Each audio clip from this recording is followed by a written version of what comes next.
I just wanted to make believe I was part of the band. Yes. What's going on, Chris Stefano? We're here. Let me ask you, did you... I'm broken.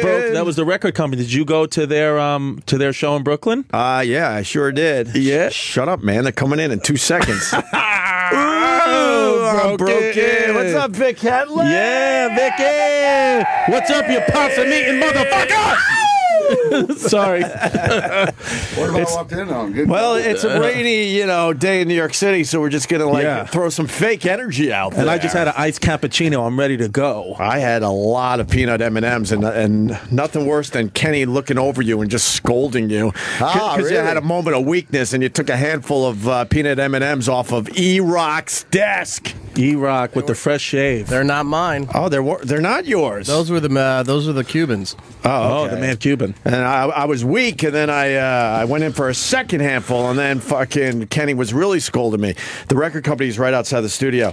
We played Baby I'm Broken. That was live from their Rough Trade show out there in Brooklyn.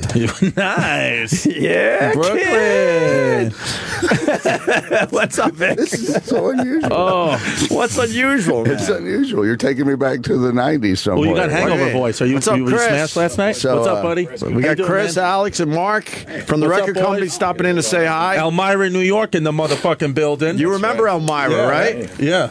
You remember the I Elmira? remember Elmira. I can And move to the end if Pennsylvania you wanna and keep 'em Wisconsin. I know we got another. You got a mind like a steel trap, bro. There's a Hell mic. yeah. There's a mic and a chair there. So All right. Yeah, sit Mr. down, Voss. please. Yeah, it's good to see you, Chris. Rich Voss's son.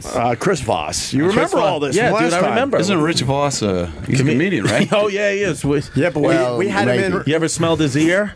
I never have. Oh, it's gross. We had him in here recently, and we were talking about our love for the record company, and I said, lead singer is Chris Voss, and Rich actually went, he could be my son, and then we laughed like, no, that's impossible. But then we realized how old Rich Voss is, and I'm like, it is possible. 700 years We were old. like, were you in Wisconsin in the late 70s? And he was like, oh, shit, I could have been. Right. I don't fucking know. I've been hearing about that guy for a long time. Yeah, he's a good dude. He's a good dude. He's a very funny guy. Yeah, he wears hats like he's 20 years old. You know, it's funny. What's up, brother?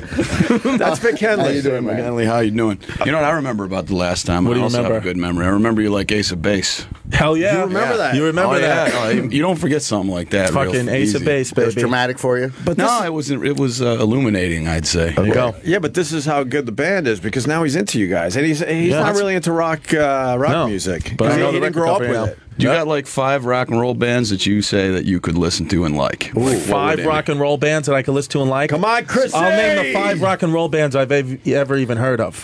Okay? He thought Stevie Nicks was a dude. Yeah. For real. And Lindsey Buckingham was a girl. He actually had it flipped. Here's who I I'm not know. joking. I'm not joking one bit. Here's what I know. Soundgarden, All right. Smashing Pumpkins, There you go. Those are 2 good Stone choices. Temple Pilots. 3 good Whoa. choices. Same genre though. You're yeah. not mixing it up. That's You were dating a girl in the 90s. No, Right. I remember watching. That I broke used to your watch heart. MTV all the time downstairs at my Aunt Eileen's house, and that's 1990s. That's who was playing on MTV. Those were the rock bands that I knew. Red Hot Chili Peppers. All right. You never See? listen to no Led Zeppelin around your house? I couldn't name one Led Zeppelin song. wow. Come on. I literally try to I name know. one Zeppelin song. Dude, are you serious? Yeah, just you try. embarrassed me from the right. All right. But don't make it a well, bit. don't ask Like, me to name any Opie, Ace of Base if you know songs. I'm by not now, tell you that. dude, I saw the sign. Don't turn around. Yeah. Come on. That's it. It's those Are you two. trying to make me feel bad or good about myself? That I know.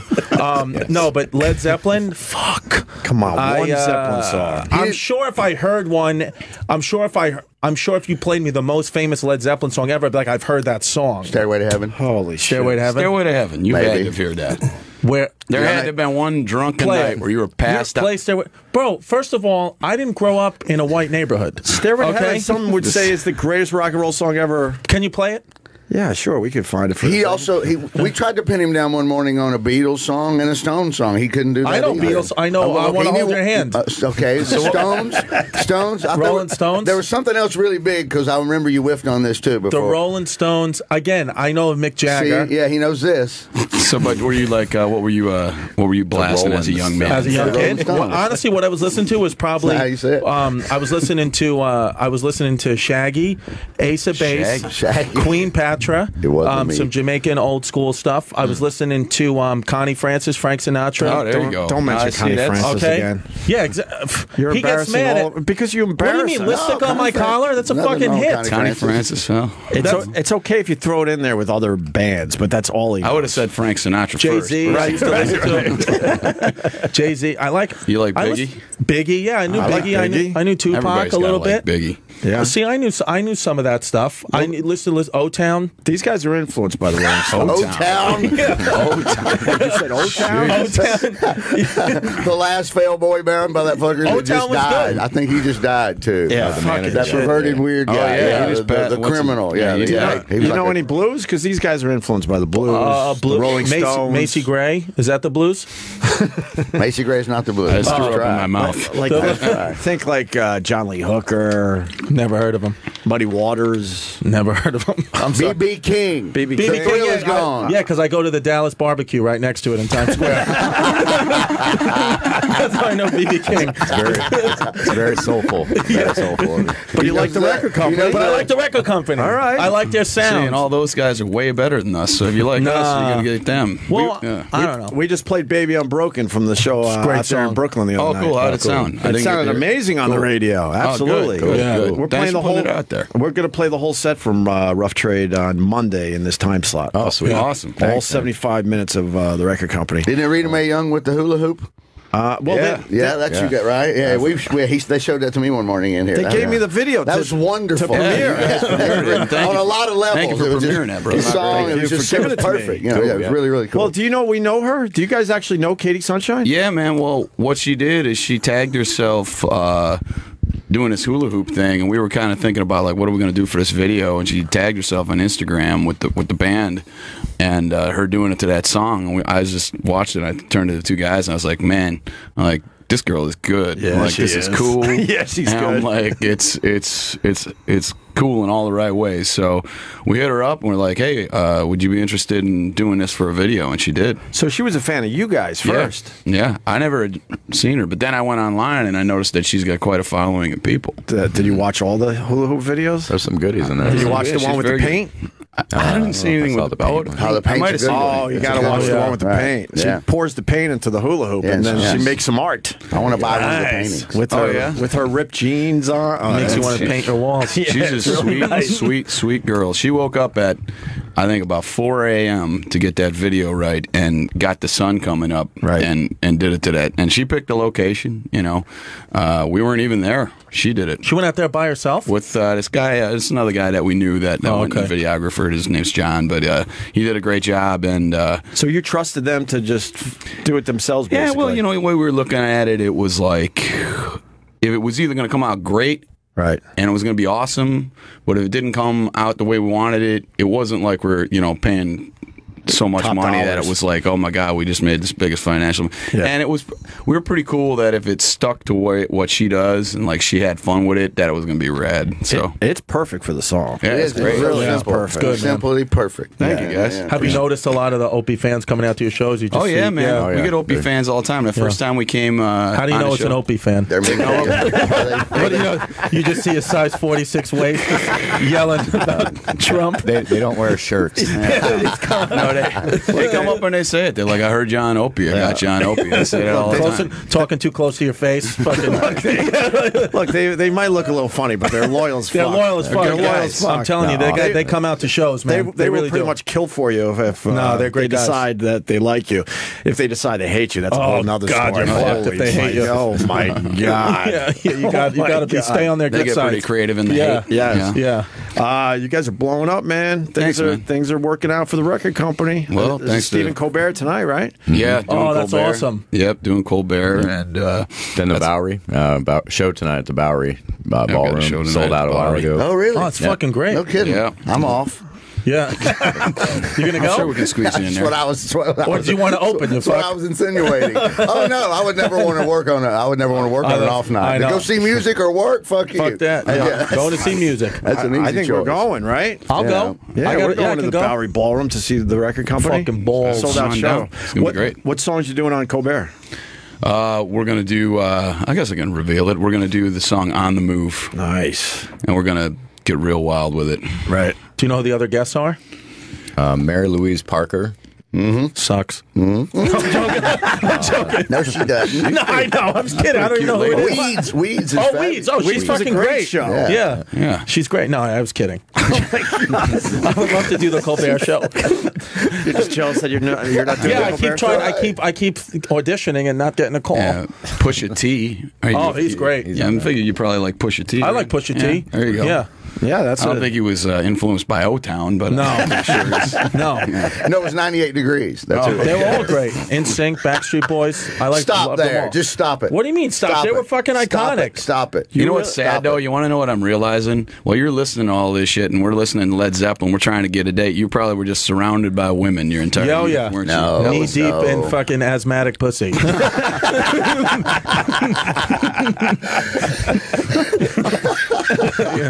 Oh yeah. Yeah, man. It is really strange, your music taste, Well, which we focus on way too much I know, on the I'm show. sorry. But I'm fascinated How by are we it. supposed to fascinating. educate him? We'll play. He's got to learn something. I've learned so. I swear, See? since I started doing Opie show, I would say about 2 years ago now, I know the most music I've ever known and heard of the most things All I've ever right, heard of. let us know. All right, what do you know?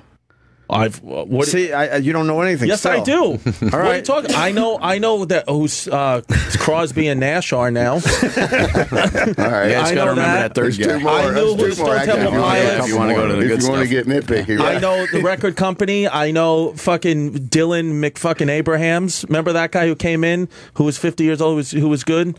He came and he opened up Dylan for Eric McAbrahams? Clapton. Wait, you're messing up. He opened up for Eric Clapton. Bromhall? Yeah, Doyle? Dylan Bromhall. Doyle Bromhall. Yeah, you know him. Dylan Abraham. Did you know him? Dylan McAbrahams. Sounds like a name I would give a creator player in NBA 2K. Really? Dylan I got it. McAbrahams. Dylan Mc. I can see In the that. last year, I got turned on to you guys, the record company, and then Doyle Bramhall. Oh yeah, he's good. Holy fuck! And he plays his guitar upside. It's a left-handed guitar that he. I don't Yo, he know. was great. That guy was He great. plays it upside down. Yeah. Right? I don't know what the heck He was going good, on. man. And then he had his friend. But he figured out how to play it that way as a kid. And then he got lessons and Didn't want to switch it back. Yeah, the guy's like, no, you're holding it wrong. He goes, I already know 100 songs this way, so I'm not switching. the way Hendrix held it. That's what. Yeah. What'd you yeah, call him? exactly. That's what Jimmy Dylan did. McAbrahams. Oh, all right. So you know Dylan McAbrahams. Yeah. He was great. Jesus. That guy got so much pussy. Good God! What You would, could tell. what would you butcher Stevie Ray Vaughan into? Stevie Ray Vaughan. There's You didn't no even know who the telling. hell that is. He's a guitar player. I know that, Oh, right? look at See, him. He I know wakes that up. from Opie show. 'Cause Is we he talked alive or dead? Stevie Ray Vaughan. Is he alive or dead? I would say dead. Okay. That's a good guy. Nice. Did you see the statue in Austin when you were there recently? Yep. No, you didn't. Nah, I was at Whataburger. Yeah, please. Okay. Good choice. Good choice. Nothing wrong with Whataburger. I ain't even seen that statue in Austin. I didn't Where- see it. I haven't seen It's it. on the. I call it a river, but it's Lady Bird Lake. I think. Oh, it's yeah. called. Oh, I Sure. went over there. And you can rent a bike, and it's great just to go up and around that thing. Great town. It's And then, beautiful. and then the Stevie Ray Vaughan statue. There it is. Yeah, it overlooks the city. The city is across the river. So, how's New York treating you guys? You doing awesome, anything man. fun? We have a blast. We did a rough trade the other night. Yes. And now, we just, hanging out, just enjoying ourselves. We got to have a couple of cocktails last night and have a good Nice. time. And, hey, Right. it's a great town. It's not winter. I remember our winter experience here is a little tougher. Yeah. Well, And now's a nice time of year. it's not as bad as Elmira. That's where I was about to go. true. Nothing. Elmira's Thank you. brutal. Nothing Right. is as bad as Elmira. Ithaca. Jesus. We're right next Elmira's to there, tough. I know. That's why I said that. Wisconsin. I mean, Wisconsin winters are brutal. Yeah. Absolutely brutal. I lived in Buffalo and Western New York for a while, so when I was yeah. able to move back home, these winters are a joke to me. I laugh Oh, yeah, at them. no, When people complain, I'm like, you guys have no idea. You don't know what's going on Until up there. you've seen single digits for a month straight, you Yeah. have no fucking idea what a winter could do to you. Well, I had the pleasure of going to one of the, I think it was the third coldest game in the history of Really? football. I went to the Packers. You guys will probably enjoy this when the Giants actually beat the Packers in Lambeau. I'm sure the you guys. playoffs? Yeah, Yeah, I remember I was that. there.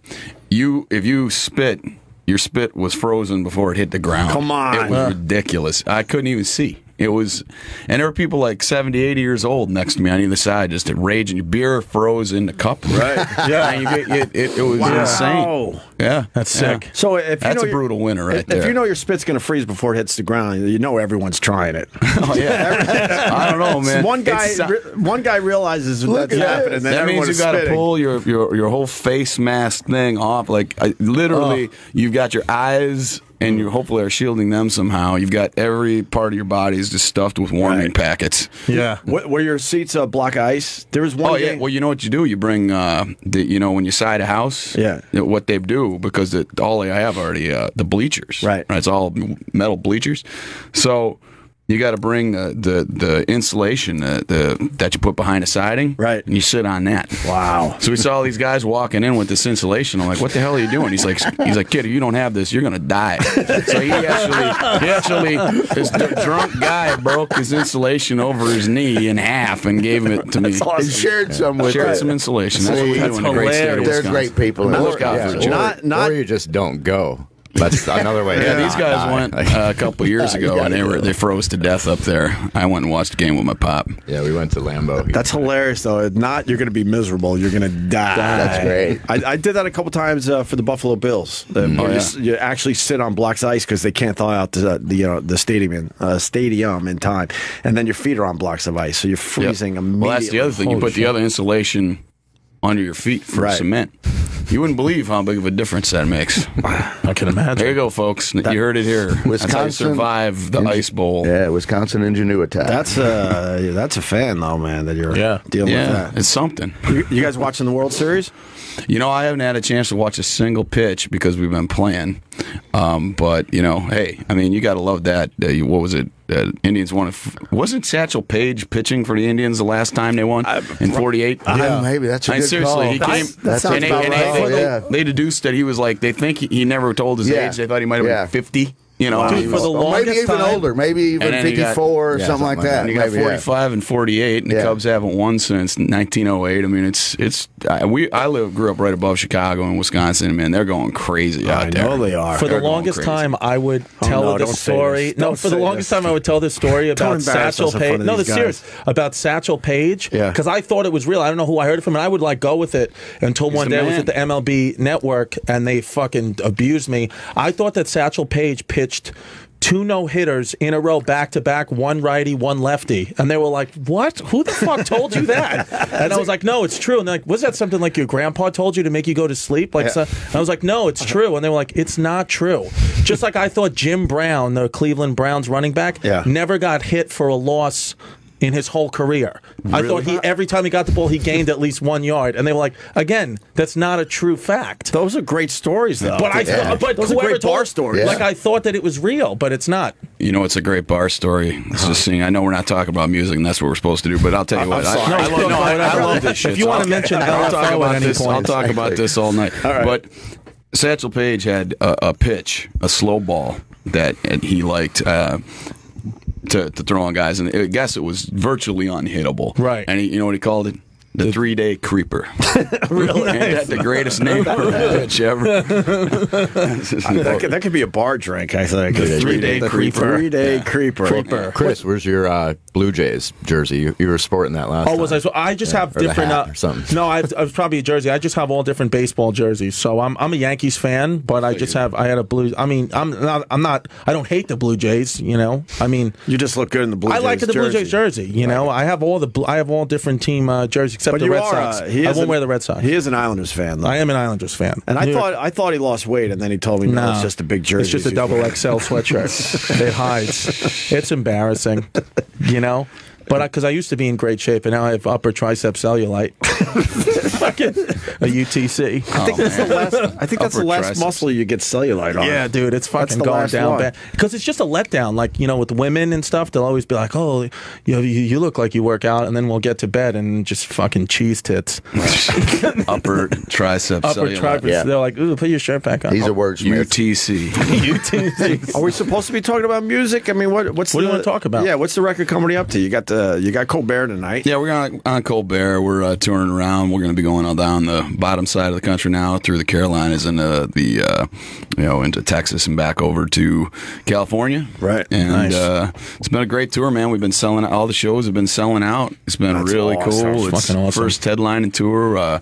We're shocked because like our entire career, the three of us before we got in this band was basically like playing a gig to the bartender, 2 people, and 1 very pissed off, disappointed promoter. You know what I mean? Right, and now right. it's I know like, those. yeah, ain't that right? Been there. But if you don't play those, Still there. you don't play those, Out there, comedy in Phoenix. you don't play those gigs, though. How can you be any freaking good? Right. No, I know. Sure. I mean, Yeah. you just get it handed to you on a silver platter. There's no way you're going to have anything. I agree. You know what I mean? And now you get it. I actually recognize that it's cool. Right. And that's a cool thing to do, as opposed to like if it would have happened when I was 21 years old, I'd have just been an asshole. Well, like, how they send those like Facebook reminders like 3 years ago, whatever. And I got one today actually that was 4 years ago, and we were in Salt Lake City, and there's a picture of it. You remember this gig? There's 3 people there, and we're playing, and it's just like that was the reminder of. Oh man, I remember that day. It's like, that was 3 years ago. 4 years ago. 4 you said. 4 years ago. Same amount in the audience as in the band. Wow. And how long have you guys been playing together again? How many We years had has our it been? 5-year anniversary yesterday. What'd you get each other? To the day. We stayed a band. It's a gift every day. So in 5 Whenever years, you can keep a partnership together, every day's a gift. What's it supposed to be for 5 years, E-Rock? Look that up. Somebody in a wedding. What Yeah, do you you're get? supposed- what are you supposed on to the give marriage each other for in a 5 band? years? but to already be selling out in 5 years is fucking. That's fast, awesome. man. Yeah, that's great. These guys got together in L.A. And whose living room were we playing in again? Alex's. Alex's. Yeah, That's right. Alex is. Yeah, that's where they were, playing. And He mixed the record. Yeah. Like he mixed the record, engineered it. That's awesome. Nice. Yeah. So Alex. and we still Fucking good guy, Alex. You look like a Union soldier in the Civil War. No kidding. Nice call. I He can looks see like, that. He looks like it's just like he's just happy, just liberated. You know what I mean? It's like a young Ulysses like S. a Grant. young guy.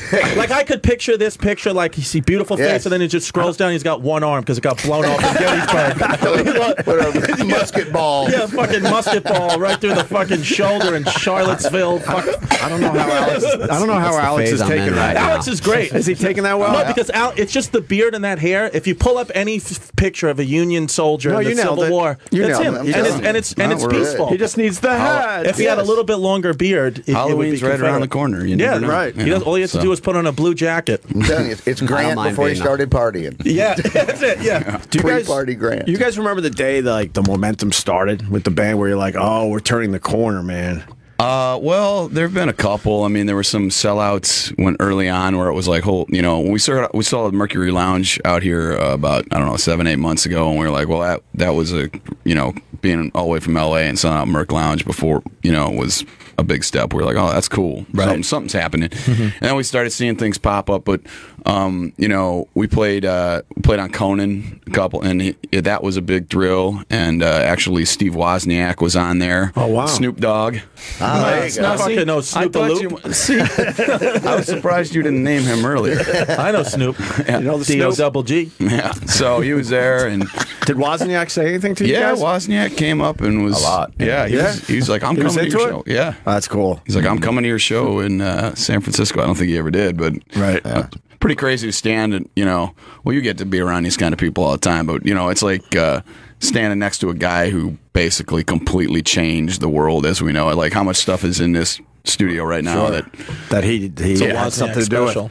yeah. We had. Opie, did we see you had Phil Collins? I was just in about to the say other that day? yesterday. Yeah, And that's, when that's Al's. Really? love Phil when I was Phil, but, when I was when I was growing up, I should say, Genesis was one of my first bands I really got into. The Genesis and the Police and Zeppelin and some Sabbath, and to have him in the studio, I was starstruck, which doesn't happen these days as much. And I remember he was answering a question about the Led Zeppelin reunion. Was it? Yeah, Live Aid. Oh yeah. And it was my turn to talk, but the whole time as he's answering the question, I'm going, holy shit, that's Phil Collins, and he's in this studio right now. I totally blanked. Oh yeah, no. I mean, he played both the UK Live Aid and the Philly one. He took the Concorde over and played with Zeppelin. He told a story yesterday that he was a bunch of them were supposed to go with him, and then they all bailed out on the last second. So he was the only one. So he didn't want to look like an idiot and let everybody down. Oh, wow. So instead, he looked really pompous, like he was. But he said Robert Palmer, a bunch of them from the Power Station, Duran. They all agreed somewhere to do it, and then one by one they all started bailing, and he's like, "Fuck, I can't bail." So then he looked like a show off. I didn't feel like he was a show off. No, not at all. As a fan, you're like, that is pretty cool that he's playing on two continents. Show off? I thought that made him look like a badass, doesn't it? That's what I thought. But he told it yesterday, like if that was the point where he thought he was just too much. That was the perfect example of he's everywhere. Right. He went he even did that. He's the only person that did that. I think it was his contemporaries that started looking at him like, how much do you need, Phil? What the fuck? I don't know. How much more do you need from everybody? I wish he's talented. If he would have stayed, we could have got more. He was wonderful the whole time yesterday. And then he really cool. And then he just disappeared. He knew it was time to just walk away from everything for a while. Mm-hmm. Yeah. I sat next to Phil Collins at a Knicks game. I did. This is a great story. I just texted Paul the picture. I said somebody took a picture of Phil Collins on TV, and I'm mid sneeze in the background. And you could see me. But anyway, I went to the Knicks game, and it was Easter Sunday, and Phil Collins. We didn't even realize it was him, and he kept asking. He kept offering. Of course, you didn't realize. It was him. Look at you. He kept. You look high as shit. Mid sneeze. It's mid sneeze. I was allergy season. It was April, and then Phil Collins looks very suspect. Yeah, looks like he just got sneezed on. Yes, exactly. He kept offering me and my dad Easter candy, and we were like, "This fucking weird old guy keeps offering me Peeps." You didn't even know you were sitting next to Phil Collins. And then all of a sudden they come up. All of a sudden they come up because you sit like very close. So they come up to him and they put him on the jumbotron, and people are literally giving him like what felt like a 5-minute standing ovation, like crazy. And we're like, "Holy shit, it's Phil Collins!" And then because I had done this show for IFC, which is James Dolan, the owner of the Knicks, owns that channel. They put me on the jumbotron right after. Complete silence. 18,000 people, zero. And then while it's nothing, Phil Collins is trying to hand me the candy. Like you almost see the candy coming up into the shot. Like karma, like fucking idiot. You want my Peeps now? Fucking Phil. Yeah. Did he get into his? He's the Alamo guy, right? He's got. We thought we were gonna have more time because What do you mean, I know the Alamo? he has like the biggest Alamo obsessed with the collection. Alamo. I went to the Alamo just recently. It's great down there. He collects everything Alamo, and then I think he sold a whole bunch of it back to a museum or something. Really? Yeah, but he was a huge collector of that Does stuff. he have Pee Wee Herman's bicycle? From the movie? From the basement. Wow, Very right. good. Like Thank that. you very much. Nice work. I mean, then he got too soft for me. I mean, too many love songs and Disney. You weren't into films groovy kind of love. I can't even Phil Collins song. And then the Broadway thing. That was my first kiss. Was to groovy kind of love. Really? He lost his virginity to Abacab. That's a true story. Yes. Yes. And then Phil gave me 4 minutes yesterday because he goes. I said something like it's a 6-minute 58-second song. I don't know why I know that, but I do. And he goes, actually, there is a 10-minute version. He was like trying to give me a few more minutes on my virginity. He was funny. totally Maybe cool. you had the. Oh, I didn't make it. The radio edit. I bet you I made it to maybe a minute. First time. You kidding me? It's a weird thing to be obsessed with as a British guy, the fucking Alamo. Yeah, isn't it? Why? a little I strange? don't get it's it. unusual, true. Yeah. I don't know. It was cool. You guys collect anything? I mean, guitars. Collectors? Alex collects vinyl. Do you really? Yeah. How many you got? Well, I have a couple versions of Abacab Nice. on various vinyls. I could have got not that signed for you yesterday. I would have loved that. I don't have a Click huge dirt collection. from the battles he fought in. Some people have like 10,000 records, which if you have that many records, that means you have like, I always joke, like every Pete Townsend solo record, Right. every Who record. The every Who, show. yeah. I have about 1,200. Yes, I do. So I really try and keep it to stuff that I think I'll play over and over. So what's your number one? Your prized possession? It's a good question. I have a copy of Appetite for Destruction, Guns N' Roses. It's like the nice. band cover. That's pretty cool. I was kind of proud of that one. Was it the first cover? Didn't they have to The one switch with out like the cover? robot and the Okay. semi-naked Yeah, girl. yeah. It was pretty inappropriate, but they quickly took that off. But I have the version where they have it on there. I got the Doors album signed by everyone except Jim Morrison. That's cool. No, it's not. I argue this all the time. It's useless to me without Morrison's autograph on there. It's the rest of the band, though. Yeah. I mean, there probably aren't a lot of Jim Morrison autographs floating around out there. That's got to be a tough one. I mean, the man was. My dad just loves the Doors. I like the Doors a lot too, but yeah, Jim Morrison. I actually went and saw his grave when we were over in France. That was pretty cool. Yeah. Why is he buried in France? That's where he died. Yeah, he went over there, I think, to escape. He was for indecent exposure. That's why they weren't in Woodstock. Yeah, the Miami show. He had indecent. He was going to get arrested for it. Yeah, he like went crazy at a show. Pulled his dick out. He pulled his dick out and he got warrant. And I guess France. Just watch the Johnny Depp documentary or read "No One Here Gets Out Alive." If you read I haven't read that. God damn! If you like to read that fucking book, it's a great book. It's outstanding. There's a couple good ones. Yeah. I'm behind, man. Alex reads a lot of that. The Keith Richards one I heard is on. Oh, that's also that's really good. Good shit. He could have used an editor. It was like 700 pages, I think. Really? I don't know. It's really good, though. Yeah, it's great, man. But you got to take your time with that. You're not getting that done anytime soon. It might even be longer than that. It's a big book. But yeah, he died in Paris in a bathtub. I thought he was killed himself. I thought the Miami thing had already. His wife, the girlfriend, walked in there and found him. So the choking on your own vomit kind of thing, or heart attack or something. Yeah, Jesus. What does his grave look like? I hear they just destroy it's graffitied to death. It used to be. That statue is gone now and all that stuff. It's just kind of just says James Morrison on it. There's a lot of famous people buried there. The one that they brought up with the face of him, that face is gone now. It's not there anymore. Did someone just finally say screw it and took the whole thing? I think what I heard was that the people that run the cemetery were just getting sick of all the craziness around it. So I would never get sick of that if I ran the cemetery. Well, there's millions of famous people buried there, so you're not there just to see that. Everybody goes there for a lot of Wilde, freaking some writers, Chopin, Victor Hugo, I think is there. Something. All those cats. Yeah, wow, that's pretty cool. Are you guys known in France? Yeah, man, we played in France. It was great. That's fucking cool. It was cool, man. How does that feel? Feels cool. Yeah. Anywhere else in Europe, or just there? We played, last year we played all over Europe. Amsterdam? We played Amsterdam. We played Madrid, Barcelona. How was Spain? It was killer. Yeah? Yeah. What was the one place where you went, oh my God, they really know us here? I think that Paris show was really something. Yeah, we didn't know what we were getting, going into it because we did we were opening for a band called Blackberry Smoke last year. Great band. You should. I was wondering if you ever heard band. Them. Yes, I have. Really good band live, and I couldn't name any songs right now to be completely honest with you, but I've heard. They're great. I've heard them, and they don't write bad songs, right. And they're really great guys, and they took us over there on our first European tour, and then we went back and headlined this year. Wow! And we had a good show in Berlin, we had a good show in London, we had a good show in Paris. Did they fly you coach? Yeah, we flew ourselves. Coach. Yeah.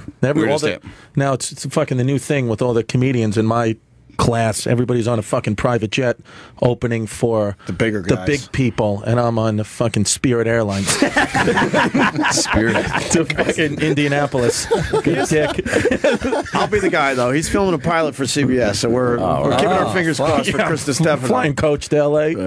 And you're doing a little something for Netflix. A little something for Netflix. Where they're putting you in the big sweatshirts like you were telling me before the show. Yeah, I got a gig doing the thing, and then they cast me, and then I went to go get the physical, and they found out I was 6'1", 235. So they called me because I had picked out all my wardrobe options, and it was all like short sleeve shirts. And they're like, we're going to go with a little bit of a sweatshirt, long sleeve option. I was like, yeah, but it's LA. It's going to be hot. They're like, yeah, but you're standing next to a professional football player who's cut up. So I was like, all right. So fuck it. I had a croissant. I feel better. Sue him for sexual harassment. I am. Or fat shaming. There's something in there. Yeah. Call I'm a lawyer. Fucking blog about it. Right. Yeah, you got options. Those short sleeve shirts did still cover the UTC, I hope. Yeah. Well, at least that's covered. Nice callback. Thank you. Fucking UTC. Paying attention over here. I know, exactly. I appreciate it. Almost like a conversation in here. You guys are on point. Yeah. So when do you get to go home for a little while?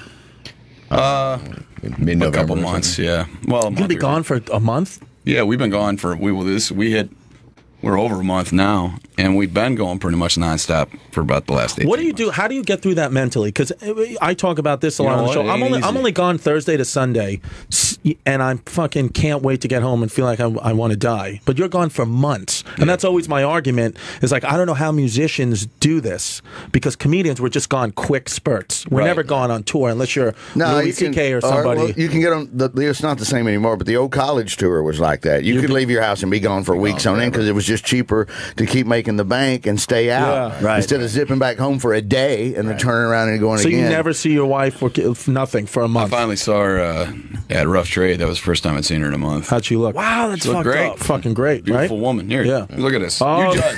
Yeah, You be the pulling judge. it out. I thought you were pulling your dick out. I was like, Jesus. I was like, I'm gonna get fucking Morrison. It's gold in here. Here, hold on.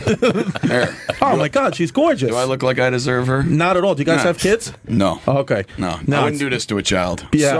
No, but that's true. I wouldn't do this to a child. That's true, because now, do any of you guys have kids? No. You don't have kids? I thought like, now that I have a daughter, like leaving home, it's so fucking hard that if I was a musician, I don't know what I would do. Yeah. I don't know what I would do. Well, I think like I was reading a part of the Phil Collins book, like an excerpt or something, and he was talking about when you're in it, you're working, you're out and all that, but you do. He said when he looked back in retrospect, he was like, I can't believe I did all that shit. Yeah. Like, but I think when you're just in a mode, it's like, yeah, we're out 2 months, whatever, but you're just going. Next day, I mean, we go after the show tonight. We play in Norfolk, Virginia tomorrow night. That's so it's crazy. Like, but you're just like in it, and I think when you step away, you go, "Holy shit, that was crazy." How do you have normalcy on the road? Because I mean, if you're on the road, you almost feel like this is just one big party, and it's eventually I'll be home and I'll calm down and settle down. I mean, we're at the venue so late, with the you got to wait for all the merch to be counted out, all that stuff every day. That we get out of there at 1 a.m. You just want to go to sleep and crash. Get You know up the what? next You know day, what's huge too for you guys, because you're friends and you go out on the road. Like me, like when I go out, it's lonely. I just, dude, every night I feel like I'm talking to a fucking chipwitch. That's all. What does the chipwitch say back? Eat me. Size 38 waist, fatty. But it's so huge to be able to go on the road with friends. You just travel alone, right? You don't. I'm alone, man. I don't take like a guy with you to settle or nothing. I guess I could now. I mean, fucking what's the difference? That probably would make it a little easier. Well, I mean, whatever. You fly your opener out. I mean, you can do that. Right. Do you ever have you're so many different hotels in a row, and they gave you a key card that you're in the hallway going, okay, it was 2:12 last night. My little notepad. You write it down. Number down. Yeah. I've been in the parking lot with a key going, I think it's a Ford, because I've changed rental cars many different times. That's weird with a hotel because you're 2 a.m. jamming it. Oh yeah, I've bothered people. I've had doors open up. Like, God damn, I'm like, oh shit, wrong floor. I'm not even on the right floor. I'm across the street. Yeah, exactly. I'm at the Ramada. It's not the Holiday. There is no normalcy. That's for damn sure. But what are you gonna do? You can complain about anything. No, you it's do like, it, man. You just do it. But you're also living a dream. Let's not forget it's that. like absolutely. My dad's a farmer. He gets up every morning at freaking 3 a.m. or 3:30 a.m. and he works 7 days a week. What's he growing? He's a dairy farmer. Oh, nice. Yeah. Wisconsin. So it's like that's work. Right. Cats. This is it. I'd say it's more mentally a thing. It's like you say. It's more like and all them images at it's this huge, colossal party. I mean, maybe you get to a certain level. Maybe if you're at the level of somebody's acts, maybe that's where it's at. But where we're at, we're like any small business. We're fighting to get people through the door. You're fighting to get a reputation. Plus the music business is so kind of fucked up right now. Yeah, well, it's the only time it's worked for us, so it's fucked up. But no, good I think for it us. helps. Yeah, it's conducive more for finding the good stuff now, even more than before. Yeah, it can be trickier, but also easier. Yeah, I think because we got with good people. We were lucky that way. Label we signed with is a great label. They've been supportive of us. I'm not even. I just mean the people. It's really tough to get them to pay for your music. Yeah. But, but that's just gone now. Mostly. I mean, it's still some of it. But But do it's your not. fan base? Does the fan base understand? Like, look, guys, help us out a little bit. Freaking. Yeah, man. Okay. There are people that get that. Yeah, I mean, people go. They buy the vinyls. They buy it off iTunes. Right, They do buy, what they can because they know that's going to help. The band continue. And get more music out there. But you know what? Streaming helps too because it gets your stuff out there. And there are people that buy it, will hear you streaming, and then go buy stuff. I don't, I'm a singer, so I'm going to pretend that there's somebody else that's dealing with stuff that's going to know more about it than me. But, my opinion at this point is any way you come to it, we're happy you're here. Come on down, let's party, let's have a good time, let's play some rock and roll and be done with it. Yeah. Really that's it. Do you guys have an opener that you'll bring with you now on the tour? Yeah, we got a really good opener. We've got a bunch of openers for the rest of the tour, but right now we're out with a band called the Muddy Magnolias. They're really good. And there's a guy named Marcus King Band that's going to be opening for us. We just had a guy named the Suitcase Junket. He was like a one-man band. His name is Marcus King Band? I thought his last name was King Band. I worry about you so much. Yeah, I really do. I just wonder what you're doing when you're with off the last name wandering like that, around. he had to go to music. You just had to. We'll be right back. You have no choice. Marcus King Band. Marcus King Band. Marcus King Band. It really was a one-man band? Yeah, the Suitcase Junket was a one-man band. How many instruments? He had a bunch of stuff around him, all sorts Wow, of weird really? stuff. Oh, It was shit. Saw great. blades and baby shoes and all Yeah. You'll that. see those guys every once in a while in a park. You're like, killer. how the hell do you do that? Yeah. He was killer. Yeah. But yeah, man, I mean, so it's going real well, and we got to, choose who was going to come out with us, and we believe in all of them. So Yeah. Awesome. It's good, man. Well, yeah, that's nice, right? Yeah, let's get you guys out of here. You got to do Colbert tonight. Yeah, And the right. Bowery Ballroom. We might go. I'll go. I got 2 shows. What time but you I'll guys in go between. on? 10 tonight. 10. Nice. Oh, I'll go. Yeah, we could do that. I'll go. Maybe do a little dinner and then, go over there. Come on down. Make a night of it. Let's Make do a it. night of it. Ooh. These guys, I love the record company. I think my fans understand that by now. But we're going to replay the Rough Trade show from New York City. It's going to air Monday, Halloween at 5 p.m. because I'm not working because I got 2 kids. I'm going to do some trick or treating. So, so this is awesome that I could throw you guys in that slot for about an hour and a half. That's so great. Monday, Thanks, man. October 31st at 5 p.m. and 8 p.m. On this channel, you'll get to hear the record company live at the Rough Trade in New York City. Thanks so much. Thanks, man. brother. That's really awesome huge. of you. Oh, and we're gonna play off the ground from that same show going in a break. So All right, cool, man. This is good. That's LFO. You know what was another band I What love? year is this? Late 90s? Probably like 99, 2000. 99? What does LFO stand for? Light Funky Ones. No, it doesn't. And it's LYTE. Oh, God. Seriously. You know their Vic. You know their hit. I like girls that wear Abercrombie and Fitch. I know that I don't one. think That's so. a hit. I This don't- one I don't I've know never it. heard. I don't know Summer it. Girl. It's a follow-up. This one I've never heard. There's I got for nothing the record. funky. There's nothing funky. You know about this one, Vic. Come on. I know No. this one. And the lead singer has died at a what? very young age. Cancer, I think. Shit. Yeah. Yeah. Maybe. I don't know. No, he did. Let's go over to Pop I don't know 2K, it. Chris. I don't know it. They won't let me in there. No, you know this one, Vic. This song was everywhere. Chinese food makes me sick. Napkin time. Girls say man for the summer. For the summer. Black girls that wear Abercrombie and Fitch. Together we have one wish. She said fast since the summer. Since the summer. I'm glad I don't know this. Let's get I don't know let's, it.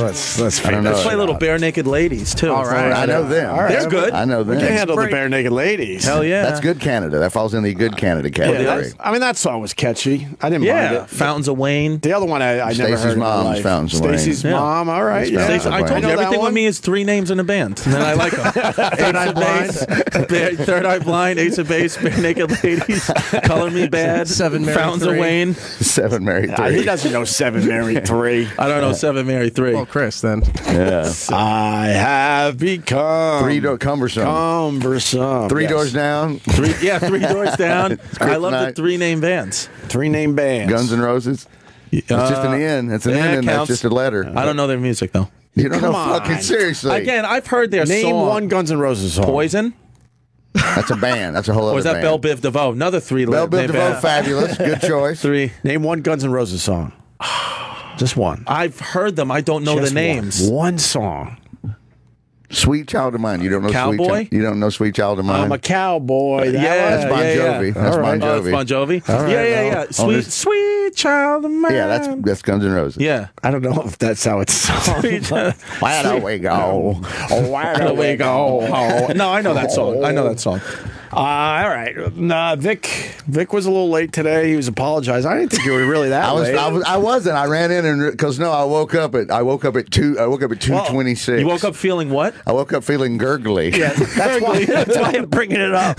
I don't give a fuck if you're late, any of that shit, but it's going to lead to the fact that you were gurgly when you woke up. What the hell did you eat last night? I went to the deli and got smoked tuna salad. And then I got a Chinese curry chicken salad. Jesus, no, too late in the day for I know that. it was. I know. Sorry. You went tuna salad at night? Yeah. No, and you don't salad. do that I know. ever. But it's so good. It's barbecue smoky delicious yeah, tuna. but It's not just regular tuna. No, that's like just... I discovered that at 6:30 this morning, and then I was okay. Yeah. And then I laid back down, and I got up at 8 to like pee or something. That was when I was feeling a little gurgly. And then I'm like, I'm going to lay back down, and then I woke up and it was 2:26. I slept 6 more hours after I laid back down. Were you sweating profusely? Drooling. I woke up. There was tons of drool on the pillow, but so I don't think I was sweating. But it was just my mouth was open and I was slobbering a lot. Was it a mayo base? So yeah. Late in the day. The chicken salad was. The tuna was. I think after one, you got to tap out and not touch the mayo base stuff from the deli. I was greedy. The fat kid came out in me, and I just wanted. I had the game on.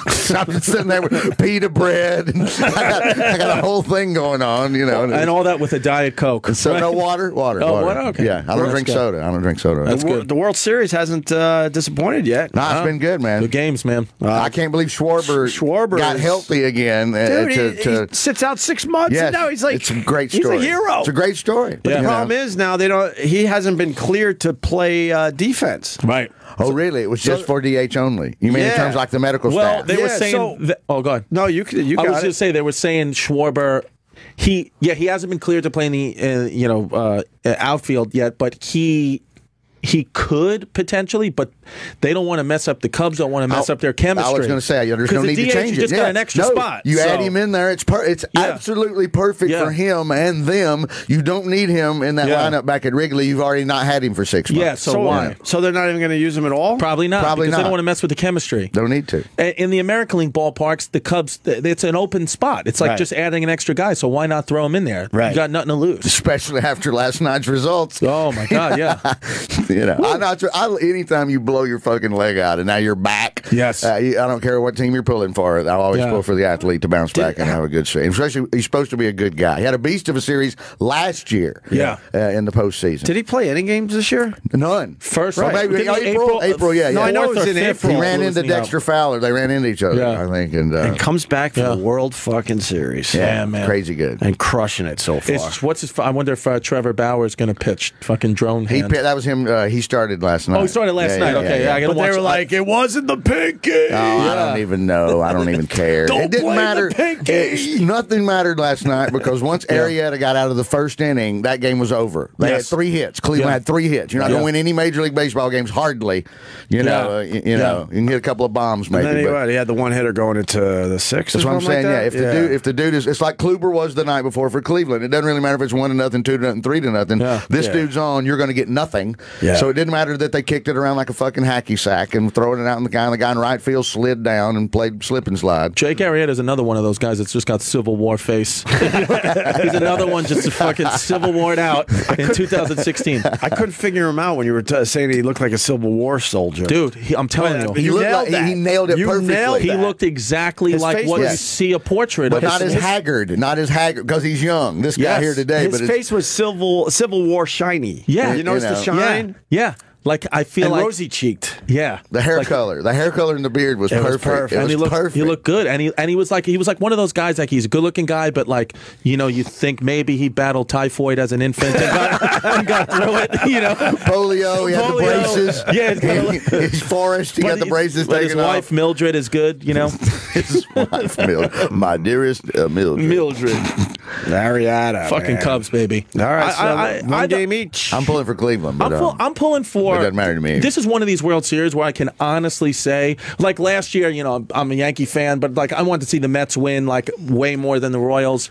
But like this one, it's like I genuinely, whichever team wins is just a great story for baseball. Whichever. Everybody feels that way pretty much. Yeah, but I think it's got to be the Cubs because if the Cubs lose, it hurts way more than if the Indians lose because they got their their championship. The Indians weren't supposed to be here. They've been playing on house money forever. This is gravy for them. They were supposed to do pretty well, but they're 2-1 against them for a reason. Right. It'll still hurt, obviously, but I mean the Cavs gave them a championship up there in Cleveland, so it won't be as bad. Won't be as Cubs lose, they're like, what the fuck? I totally agree with that, but also the Cubs, just for them to get to the World Series, that I think was like Chicago fans like, oh, at least we got there. We haven't been there since the 40s. At least we got there.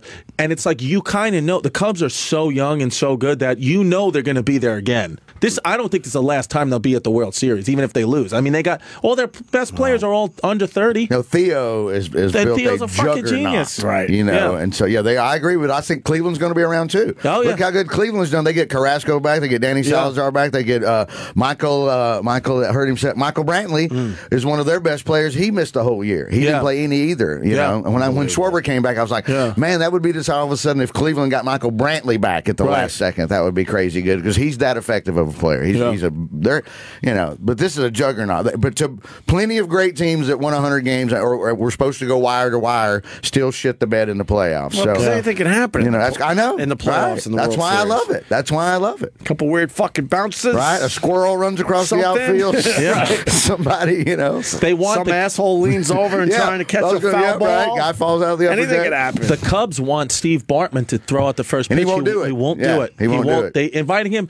It literally seats are $18,000. do that? $18,000 a seat on some of these things going for StubHub. The Cubs are inviting him to sit in the front row. He will not go. I don't blame him because if they lose the series and he threw out a pitch, they're going to be like, it's fucking Steve. That's what he's Charlie Brown with the football. He's not falling for it again. Yeah. He's just sitting at home going, I'm not fucking falling. That's another great 30 for 30. Oh, it's a great one. Charlie Brown with the football? I forgot what it's called, but it's called Lucy. The ball where they have Bartman as like a cartoon. It was just on last week. Yes, it's really good. 30 for 30, man. Catching Hell. Catching Hell. Yes. Right. ESPN Films, Catching Hell, inside the Bartman debacle. If the Cubs do win the World Series, Bartman's got to come back next year. I mean, the curse is over. Yeah, you would hope he would be able to go to a game the guy's finally. Fucking Cubs. Yeah, no one would care at that point. Yeah. It sucks. Imagine being him. How mad that sucks. He's already like nerdy. At least probably all you have to deal with psoriasis flare-ups his whole life and getting abused and fucking being made fun of because he's wearing turtlenecks and he's a grown-up. And now he's got to get shit thrown at him because he's fucking got his stupid headphones on. Stupid people just yelling Franks and beans at him. The one he took from the Delta flight. That's what those headphones are. Those are stolen from an airline. Those are not Bose. No. I'm trying to remember all about that 30 for 30 because they talked about they talked to the other people around him that day that were also that was the one little tidbit of the story that was cool is when everybody leaves at the end, there was the whole row clears out and there's one dude and one girl left and they became a couple and they're married because of this. I think that's how because everybody got mad and left. The two of them started talking and they're married to this day. I think because and that wouldn't have happened because of Bartman, right? So no, that was somebody. They would have had the chance to talk to each other. There would have been people in the way in between them. Somebody just told me that the other day. We were talking about it. What, Eric? You whispered at the worst time there. Just saying, look at the phones. Look at the phones. Why? People are what calling. we got? People are calling to correct us. A lot of fucking. What did I fuck up now? Me too. I say wrong things all the time, but I like it when they fix it. Let's. Which one did you like, Eric? The Geneseo one. Geneseo. That's my alma mater. SUNY Geneseo. Paul in Jersey. What's up, Paul? Hey guys, how you doing? Hey, Paul. Good, man. Hey, sorry to be the guy that changes the subject, but I meant to call. I tried to call earlier in the week. You'll love this because I know how much you love this political correctness that we have. But you're a bastion of higher education that you attended, Geneseo. Right. I set up a hotline. Yeah. I set up a hotline where if you're not sure, you can call, and one of five school officials will pick up and let you know if your Halloween costume is appropriate or not. Holy shit! What the fuck? I hope somebody can pay some overtime for that. I remember this from last year, and I'm not sure if it was Geneseo last year or another college. We're losing our fucking minds, man. That's bad. That's hilarious. I mean, it's incredible when you just read what's going on, and you've covered it to death. But yeah, you just wonder how far it's going to go. I think I finally. I think I finally just gave up. Because there's these stories every day. I think I just gave up. I couldn't fight the battle anymore. This is where the think about it when you went to school, man. You were picking up marshmallows with your ass cheeks and dropping them off in someone's mouth. And now you can't even. And now you can't even dress up as. Excuse me, sir.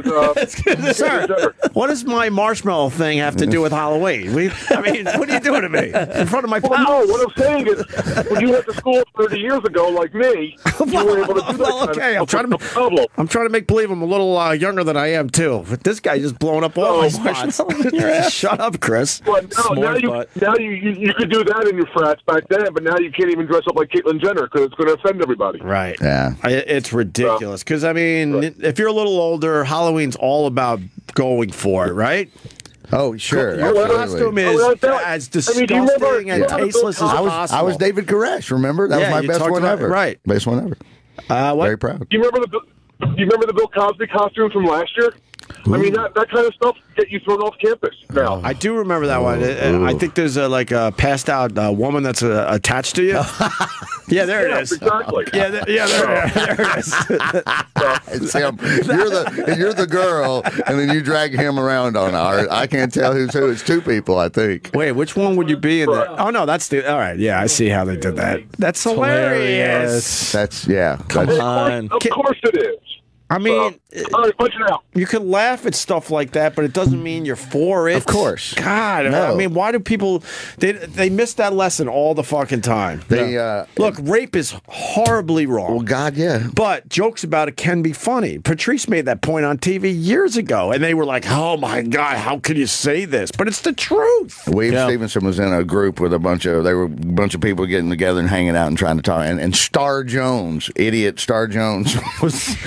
part of this somehow, right? And she got in it with him about this exact point one day, and he drilled her to the wall with accuracy and brought up some of the Patrice stuff and threw in some of his own points, and he said, and at the end he's letting her, and it was that weird awkward silence, and the other 7 or 8 of them were kind of looking at him, and she got up and stormed off, thinking the silence was going to be everybody was going to go with her, and she turns around and they were all like, "Nah, we're with him on this one. Fuck you, get out of here." Really? He loves telling that story too because he was like, "I've never been quicker or more accurate with my thoughts and facts, and actually put together that anything can be funny." How he if could you do deconstruct a topic, Patrice. Oh, fuck yeah. I saw absolutely. Certainly. I was at this restaurant, Bamonte's, in Brooklyn once with my grandpa in the early 90s or mid 90s, I guess, when Star Jones was famous. Yeah. That lady must have ate about 10 pounds of tortellini in one sitting where my grandpa was like, "Look at this fucking broad go with those tortellinis." And it was like this old school Italian joint where like people are like, "What the fuck?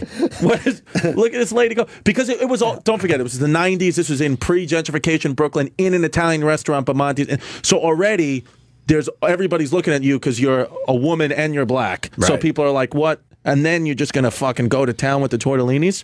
If it was like smartphone time, that would have been all over my Snap.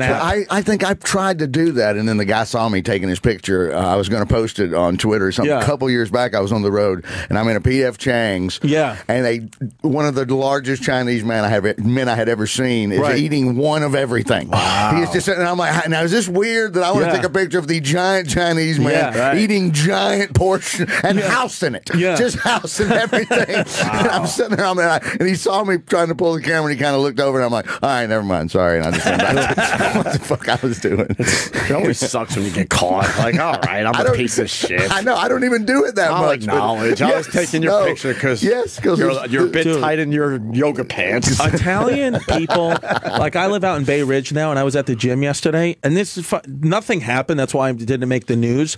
But I was there, and some fucking old like Italian woman who shows up to the gym with makeup on, and her pocketbook. Yeah, I didn't see a pocket, but she Have had you seen that where they go from machine to machine with their pocketbook? yeah, probably. I've never seen it. But little pet peeve of mine. She goes up to the front desk and she's like, "There's a man upstairs walking on the treadmill with some kind of vest on." And with all the things that have been going on, I don't know what it could be, and I'm just worried. And they're like, "Ma'am, that's a weighted vest." Right. He's walking on the treadmill with a weighted vest. Come on. I swear. And I was listening to this because I was getting a protein shake, and I was just like, "What?" And then she left, and then I was like, what would you have done? And she's like, literally, the girl at the desk was like, literally, every fucking week, some older person thinks that that's a suicide vest. No kidding. And Makes it's a perfect fucking sense. weighted vest. I mean, yeah, it kind of looks like that. Sure it does. Oh, But the dude was absolutely, Middle they look Eastern. like it. But if you know your way around a gym, there's at least one or two. But I if mean, I'm you're not an gonna lie. older person, I went upstairs and he did look a little ice-ish. He looked a little icy, Ice. a little icy. But it's clear as day it was a workout vest. You could use a workout vest. Chris. That's what girls think I look like when I have my shirt on, and then I take it off and I look like the candle from Beauty and the Beast. And then it's like, wah, wah, wah, wah. What were we talking about? Geneseo, Halloween checklist. Here you go. What do we got? Yeah, I think I gave up because I think the youngsters of America, this is what they want, I guess. They don't want to be offended. They don't want tasteless humor. How young, they don't though? Are we talking the 20-year-olds? They want safe spaces. We're not going to win that battle. My niece is okay. One of my nieces is 28 and the other one's 30, so that's still not. So we're talking about 20-year-olds because I know them and they love mean, horrible things that are hilarious. That's their favorite thing in the world. Do they But then do they're in my kids still get family. bad, like throw batteries at people and eggs dipped in Nair and all that shit? Do kids still do that? On Halloween? I never see it anymore. On Halloween? No. On Halloween. Just in general.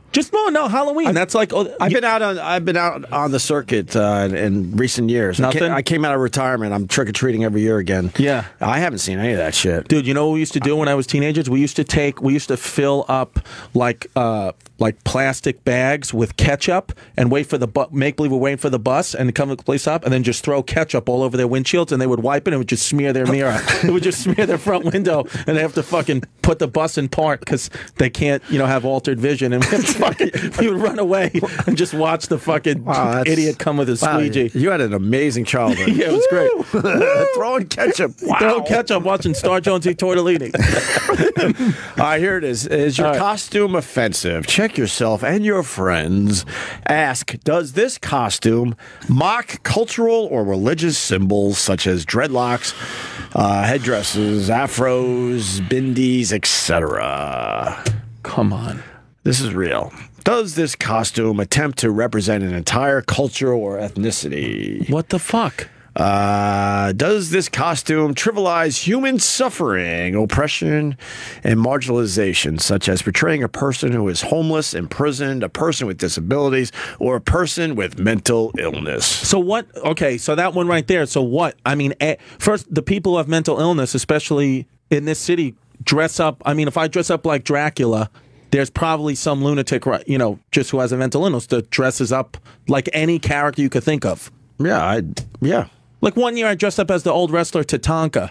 That would have every list I would have been like, it's offensive. Yeah, that would have, we would have had to check a few of those categories on that costume. Yeah, and it's like, what are these kids supposed to dress up as? Unbelievable. I don't know. It says, unsure if your costume might be offensive, don't be scared to ask questions. And then there's all sorts of phone numbers.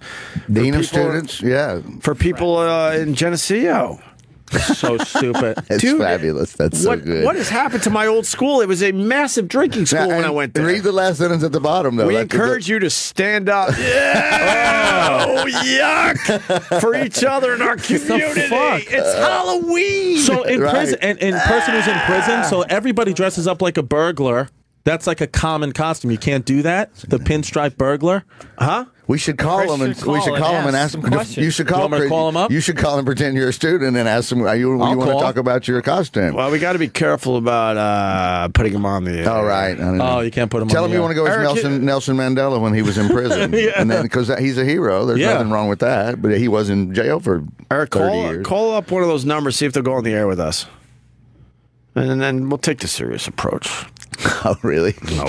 No. Of course not. I was going to say, you can't do that. We got to get him on the line, though. But this was a big party school. I've played up there. This was always fun. When I went there was bars. Every square foot was a bar, basically. Right. Every bar had a drink special. I mean, you drank 7 days a week. It was crazy. No, I know. Because now when I tell people I went to Geneseo, they're like, oh my. Well, it's like really hard to get into now. Oh, no kidding. They call it some kind of like they call it the Ivy League of the SUNYs. No. Yeah, something like that. No, he's right. Of the SUNYs. Of the SUNYs, yeah. No, but they throw the Ivy League title into the school now. I forgot exactly, but he's right. My buddy Mike Cannon. It's really hard to get there. Oh, yeah, Mike went. Mike went there. Yeah, we talked about that. Yeah. I think he was what was he up there, a pig? What do you mean? A pig. He's doing some kind of frat thing. Well, it was an unofficial Ignatius. fraternity type situation. I don't know what he was. You had to be in a frat or a sorority up there. Really? Just, to get along socially. Because everything revolved around the Greek system in Geneseo. I'm not sure if it's the same. I mean, I know my fraternity still. Yeah, but would you guys like, but were you mean to the other people that were not in the frat thing? All that shit. Oh, are you? Oh, God. See, that's why I liked Auburn, because they were cool.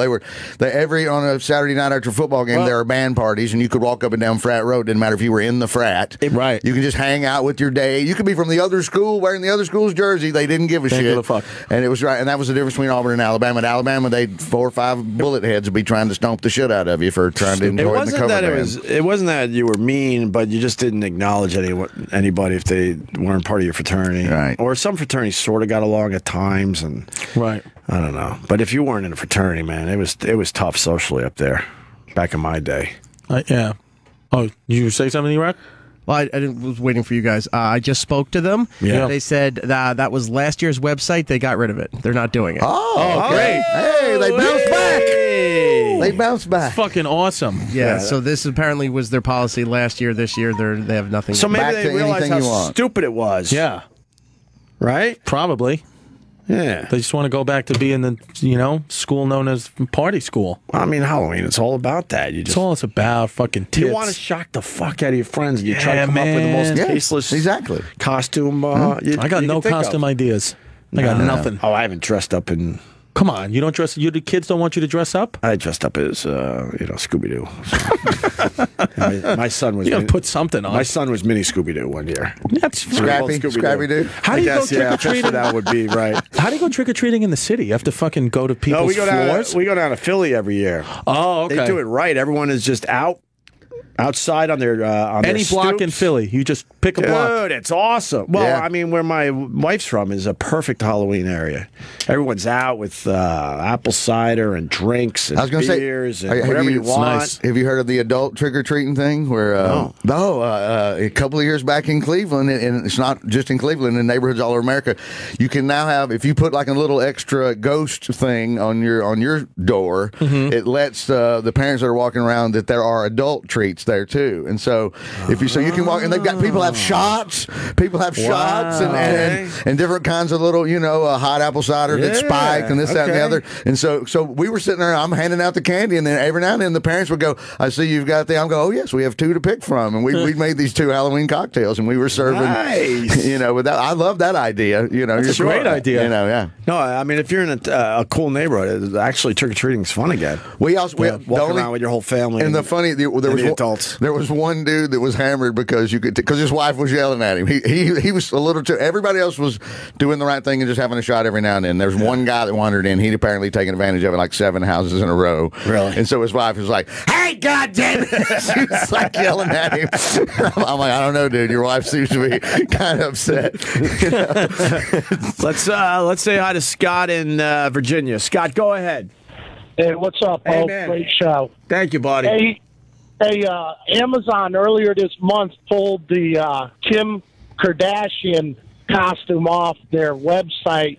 It was it had a wig and I guess robe for when she got her jewelry stolen. Right. In France. I didn't know if you knew about it or not, but that's yeah, I did hear about it. It's the Kim Kardashian robbery costume, and they pulled it.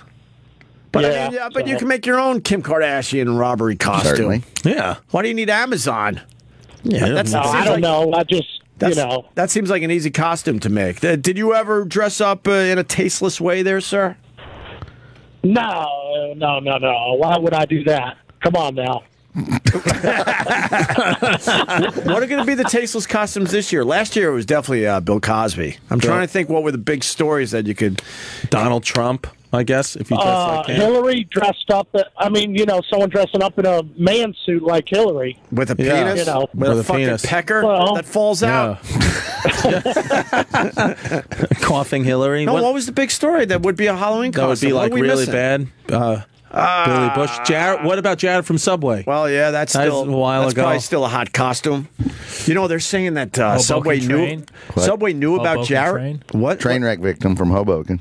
What are you saying, Paulie? He said the Hoboken train wreck. Oh, if you're capitalizing on tragedy. But that's not a yeah, that was maybe. worth wrecking the flow of the show. Thanks, Paul. I'm just fucking around. All right, I got to go, guys. Great show. Just Bye. fucking around.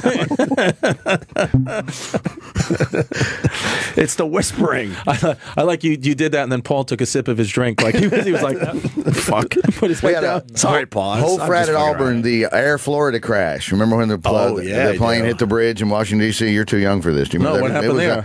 Oh, God, it was a horrible tragedy. And people were jumping off the bridge and helping people in the river. It was in the middle of wintertime. Didn't the plane hit the bridge? The plane crashed into the bridge. Like a real plane. Like an airplane from the defunct airline now. It was called Air Florida, and it was in 82.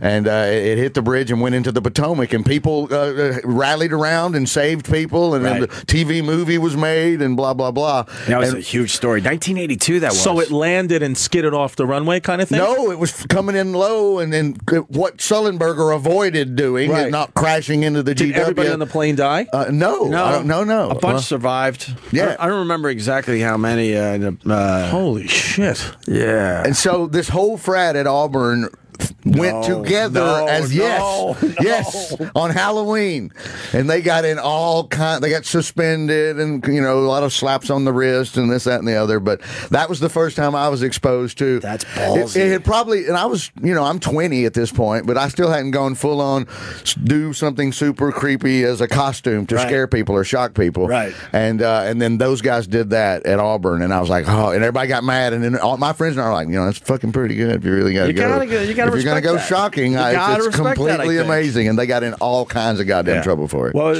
backing up what I was saying, you were talking about Jared. Subway supposedly knew about his shenanigans. Really? Yeah, it's coming out. They kind of knew. But I mean, what's going to happen? So, I mean, if they know, you're still going to turn down $5 footlong? It's a good price for a sandwich. Like, seriously, do you care? I do enjoy a good Subway sandwich. Do you? I don't like the Subway. I don't like the Subway. I haven't had Never have. footlongs in years. They haven't? No. Eric's mad at you. I thought they did. No, they jacked the price up. For Fucking Vic wants to go there to eat the tuna at 2 o'clock in the morning. With the mayo percolating. Oh, my God. I didn't know that. Well, was the mayo shiny? No, it looked delicious. It wasn't. Both of them looked and tasted delicious as I was enjoying them. Yeah, you're a braver man than me. I am. How many years did he get? Subway Jared? knew about Jared Fogel's sex complaints as early as 2004, ex-wife's lawsuit says. But he was such a spokesperson for that brand. How much do you think he made? Fucking like millions. 20 million? Oh, I don't know. But he made millions. Oh, God. He made millions. When you're the face of the brand, that's a whole lot more money. His prison photo, though, of him leaving his house, he was kind of starting to get his college tits back. I feel like Subway was like, oof. Oh, when they yanked him out of his house. He was like starting to look like a little shitty again. Yeah, he was packing them on. He was sneaking back into the ice cream. What was he doing again? Just watching child porn? Or he was having sex with kids? He was young girls. He wanted his friend set him up and have sex with young girls, and then the friend also had a secret camera somewhere, I think, that would film them like changing into their bathing suits. Jesus Christ! And his friend was in charge of a foundation that they had that was for like benefiting children. Yes. And that's where they would get the kids through. No, he was running that thing, but then they had their stuff on the side with like hard drives and all that stuff where they were. And this wasn't 18-year-old girls lying that were actually 16. This was he knew that these were little girls. They were 15-year-old girls. Well, it was a couple of things because he would solicit for like for these younger kids, but he also had material. He was doing that in his stuff possession. As well. Yeah, he had child those both. porn. Oh, geez, he was a fucking full-on creep. Yeah, pretty much. Yeah. All right, let me. Meatball sub is good. Let me. From there.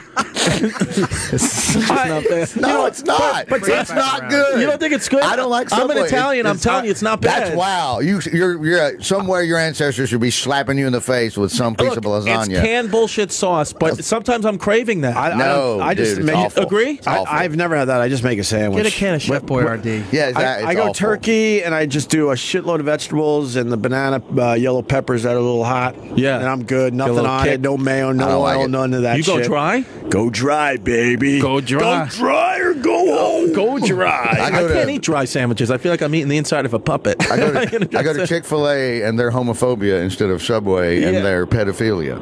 I see. But you know I had Chick-fil-A for the first time ever in Phoenix. It was great. But is it bad that I still go to Chick-fil-A? I wrote bad that I still go to Subway?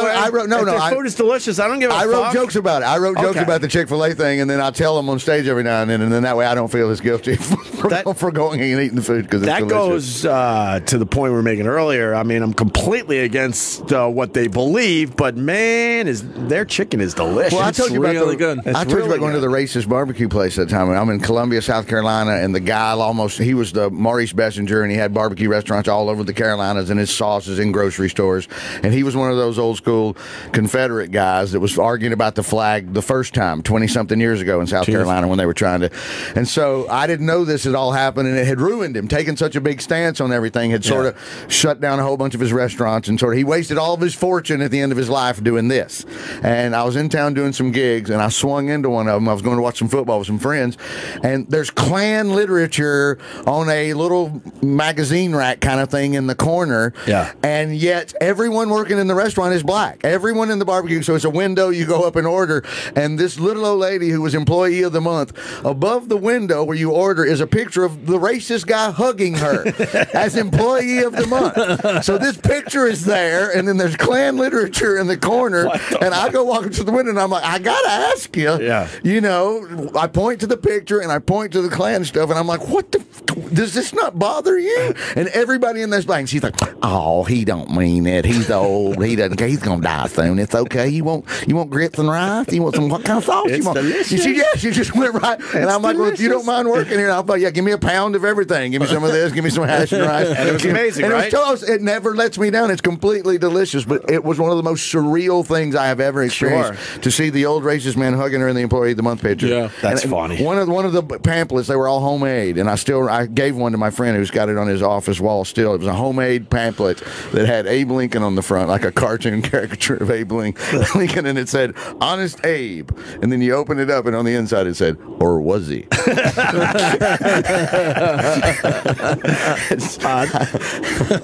I wish I would have kept that. I gotta change the subject a little bit. This guy really wants to go at it. Clay, go ahead. Now, Vic, I live in Gainesville, Florida. Sorry. I'm an Alabama grad. Stop bragging. I was there when Van Tiffen kicked the field goal. I was too. You're telling me I could have partied down with you guys after that? Because I was just trying to get the hell out of town without getting my ass beat. I think that game was in Birmingham, first of all, so that's what I'm sticking with. You wouldn't have had to worry about it.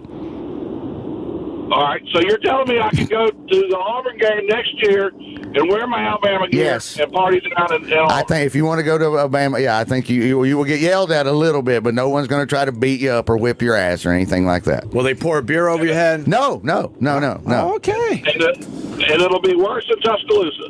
No, I don't know. I don't go to Tuscaloosa, so. But in Florida, back in the day, they used to pee in the cups and then pour it on you, and if they didn't like you in the studio. See, he knows that one. Yeah, that's how classy. I went to high school in Gainesville and moved back. Absolutely. Absolutely. But I've driven 8 hours to go to Gainesville to see Auburn play Florida. All of a sudden, warm shit is coming down on my head in the game because of somebody. They smoked weed in the stands and would pee in the cups and pour it on you. Clay, that's the best. Clay, that's the best. Absolutely, I've ever heard in my life. Absolutely. Like the back of my head. Absolutely.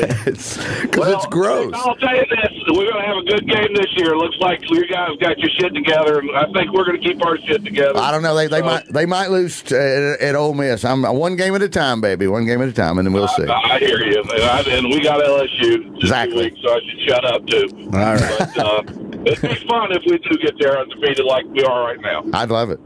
All right. Absolutely. Absolutely. Too much SEC. All right, buddy. Oh, you know what? Okay, Seven's got the costume. The most tasteless costume. For this What do we year? got? Paul, hang out. I'm going to you next, but first, Tom in Nashville. Go ahead, Tom. Hey, guys, what's happening? Hey, man. So you guys missed a big one. Everybody's forgetting about the good old Harambe costume with the bullet holes in it, carrying, like a My Buddy doll running down the street. That's true. That's true. That would be ballsy to do this year. Ooh. You know what's another ballsy one? Yeah. If the kid who got eaten by the alligator in Florida. You're blowing up Paul's spot. Oh, shit! Sorry, Paul. Sorry, I didn't know, Paul. All right, Paul. What part of I think we got the Terrible. most tasteless costume on line 7 I didn't. that you don't understand? I'm sorry, Paul. Fuck. Hold Have you on, been trying let to me- call in for years? What the fuck? Fuck, Paul. Let's go to Paul. Hey, Paul. That's okay. But if you remember going back to the plane crash, that's one of the reasons why Howard got all right, you don't care. No, you're all right with Chris blowing up your spot. Yeah, not a big deal. Okay. Yeah, go ahead. I know most of Chris, when I see Chris in stand-up, I know most of his jokes anyhow. They're that obvious, but that's all right. Oh, hot shot. Thanks, Paul. Sorry, man. But anyway, going back to that bridge crash. Yeah. That was one of the reasons, allegedly, why Howard got fired. As popular lore has it, a couple days later, he made a phone call to that airline asking how much a one-way flight was from National Airport to the 52nd Street Bridge. I think I remember That's that. absolutely what happened. Yeah.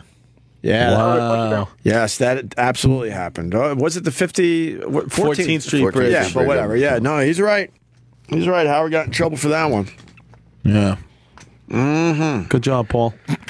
Just fucking rip me, bring up Howard, get the bridge wrong. Way to go. There's one more in here. Trick or drunk. This guy wants to discuss trick or drunk. What's that? That's the adult part. Yeah, pretty thing I much, was probably right? saying, Drunk yeah. tricker. Larry, go ahead.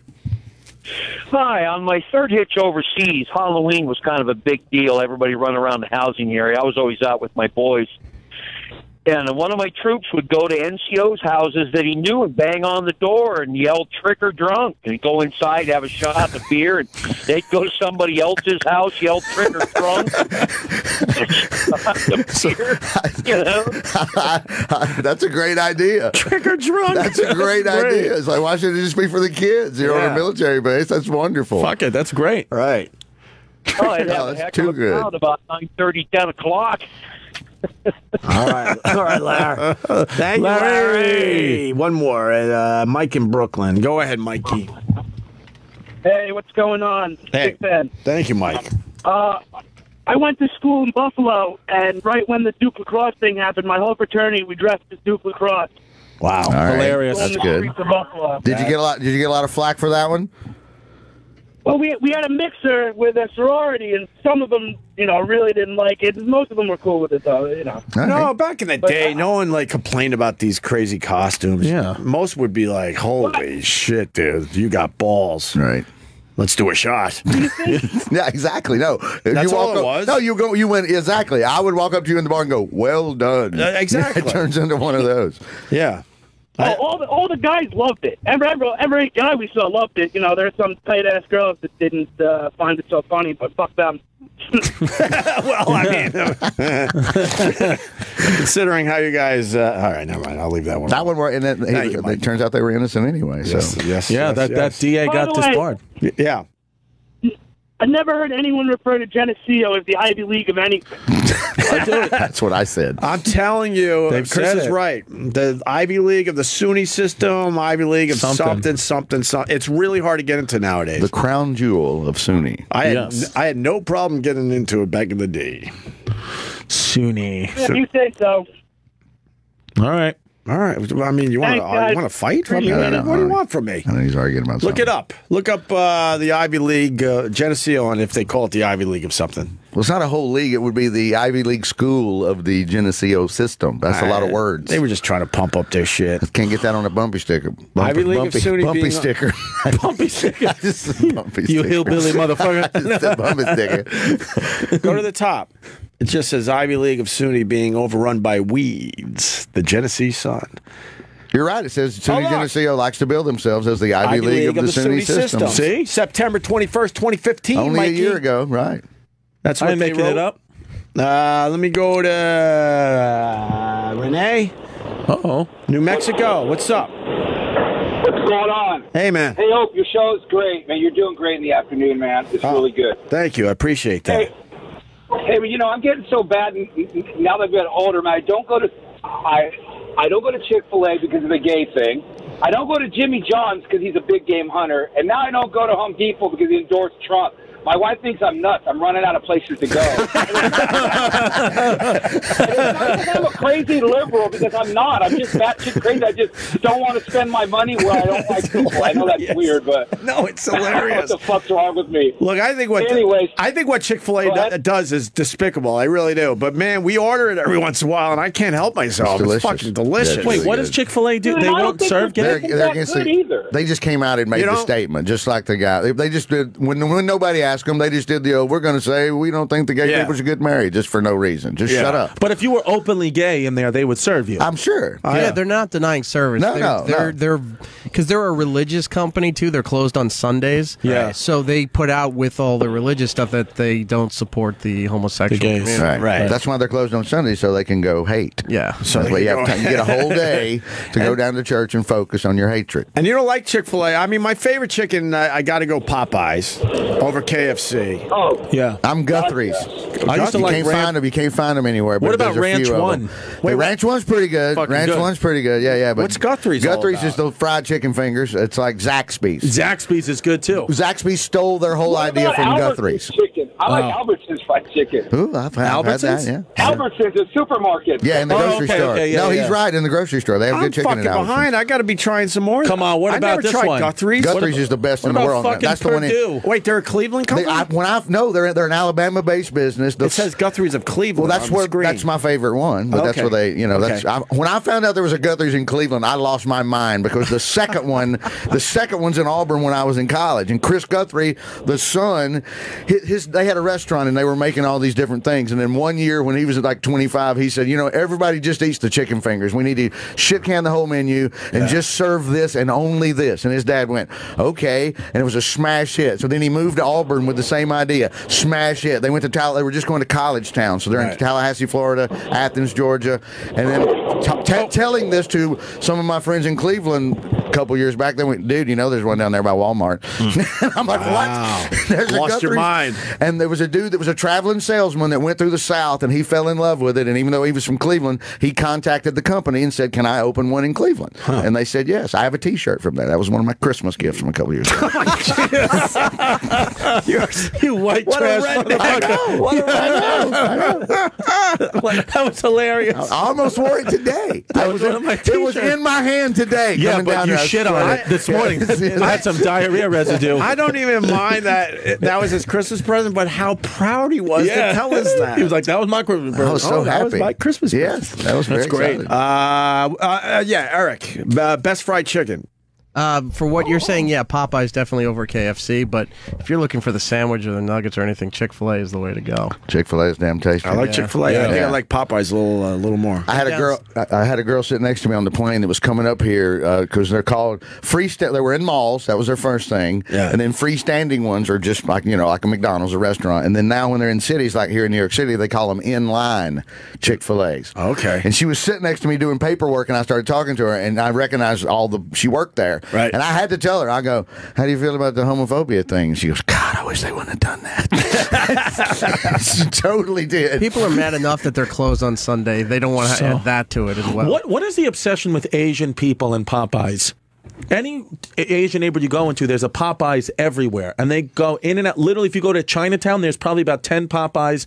Any Chinese neighborhood, they fucking love Popeyes. Maybe the Cajun spice. I don't know. Is that? I don't know. Honestly, I'd never noticed that before. We need to find any Asian listener. I was going to say, somebody confirm this. Yeah. Right. I don't know, dude. It's now that I've said it, watch and you'll see the loads of Asian people going in. I'm actually a little distracted because my farts smell very sweet right now. You got a sweet fart? You ever have a sweet fart? What'd you eat? It confuses you a little bit. You're like, you know what? That's not that bad. Really? Yeah. It's not putrid? Huh? I'm glad I'm over here. Well, I mean, are you still gurgly? No, I'm not gurgly. I just don't need to. I had a couple sweet farts. Right. They just bubbled out. Norton used to love sitting here and just shitting all over you. Oh, my God. He took a lot of pleasure. And he took a lot of pleasure in it. Yeah, God, his farts were absolutely enjoyed it. But it was good. He's healthy, though. He said he used to like to get Kenny in the car. When they'd be on the road together sometimes. I've noticed since I've put on more weight and still try to squeeze into the same jeans. We haven't noticed. I always... My farts now come out of the top of my ass crack when I'm sitting down. Oh, my God. top of the crackers. Yeah, just working its way up. My tailbone vibrates. Oh, my God. Someone's saying that Vic Henley is wrong. Is this possible? I'm wrong all the time. Is this possible? I was wrong yesterday about Terry Glenn. Remember when Parcells called the receiver she? He kept saying she. Yeah. That was Terry Glenn. I said Joey Galloway, and then everybody reminded me yesterday it was Terry Glenn. But let's go to Austin, who's in Houston, right? Did I get that right? Yeah. I know you. I've heard you over the years. What do you got, Austin?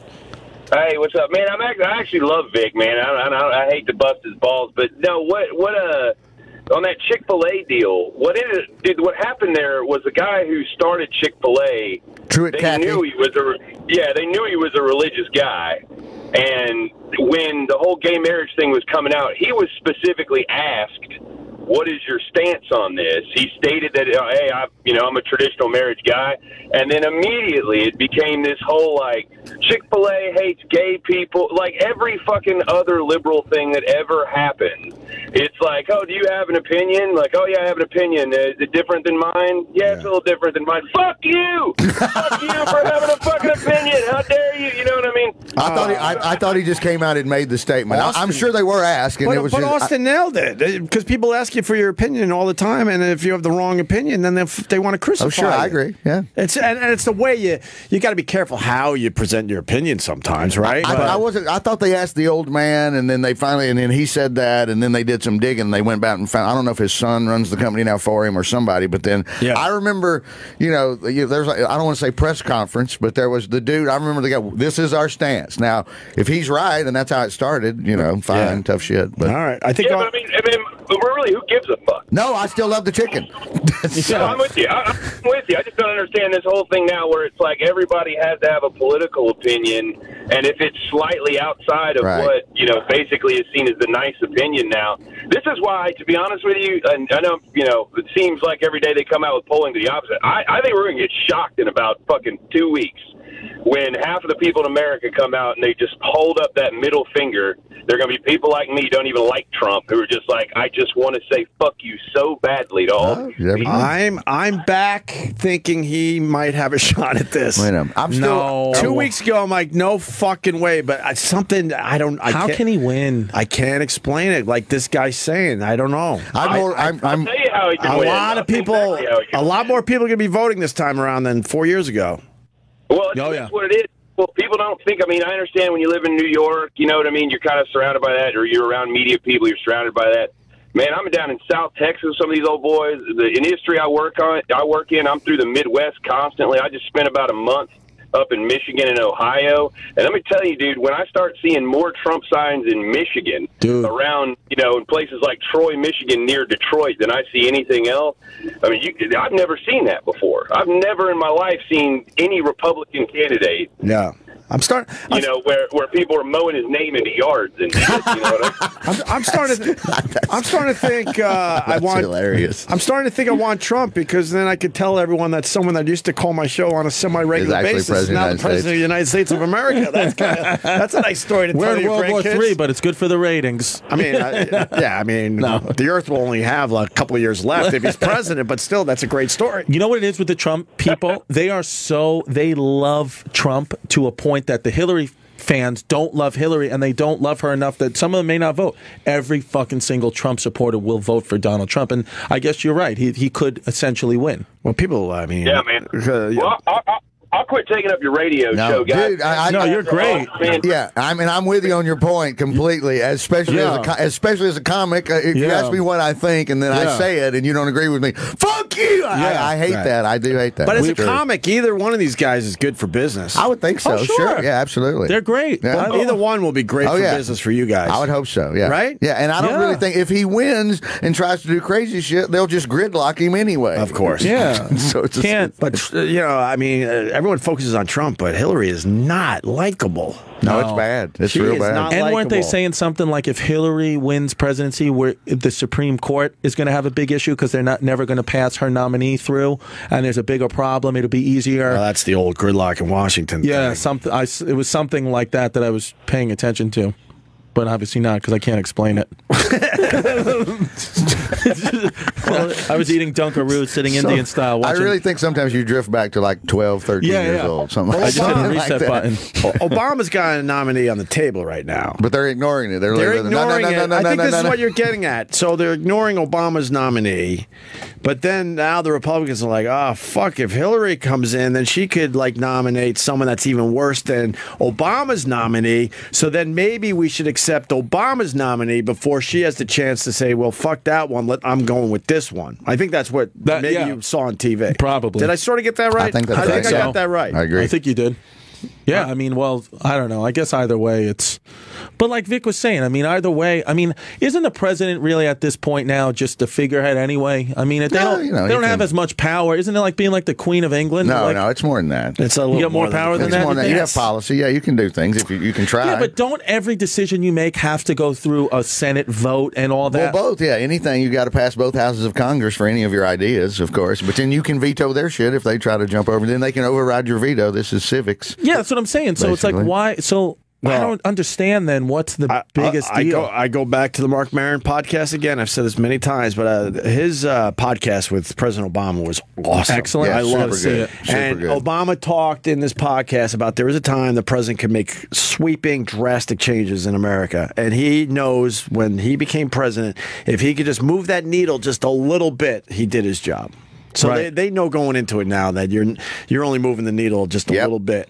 A little bit. That's all you can hope for. That's all you can hope for these days. But there was a time. Who was the last president you think could really dramatically change things across the board? Know. I have no idea. I know. I'm just throwing it out there. Kennedy came in with a lot of big ideas and programs and massive things. But I think you got to go as far back as that. Well, Eisenhower, the interstate. But see, that's something that everybody gets to like and enjoy. So if you come up with one of those, doesn't matter if you're Democrat or Republican, everybody's like, "Fuck yeah, we need roads." Yeah, hell yeah. Let's open this shit up. So you got to come up with one of those and hope everybody likes it, or then you just got to kind of pick your spot and hope you can get some little something through. All right, we got to take a break. The phones are lit. Yeah. I got to tell you, on this new show, I want to do more phone calls. I love taking calls.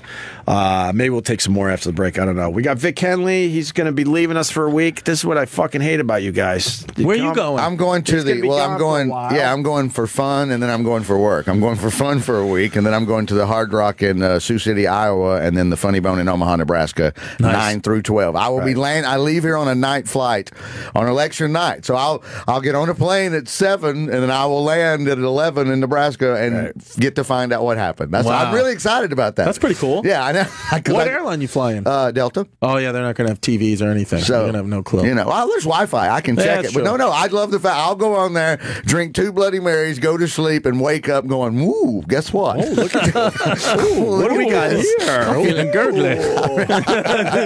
I hope I'm not feeling gurgly with that." And Chris DiStefano. Yeah, fucking nothing.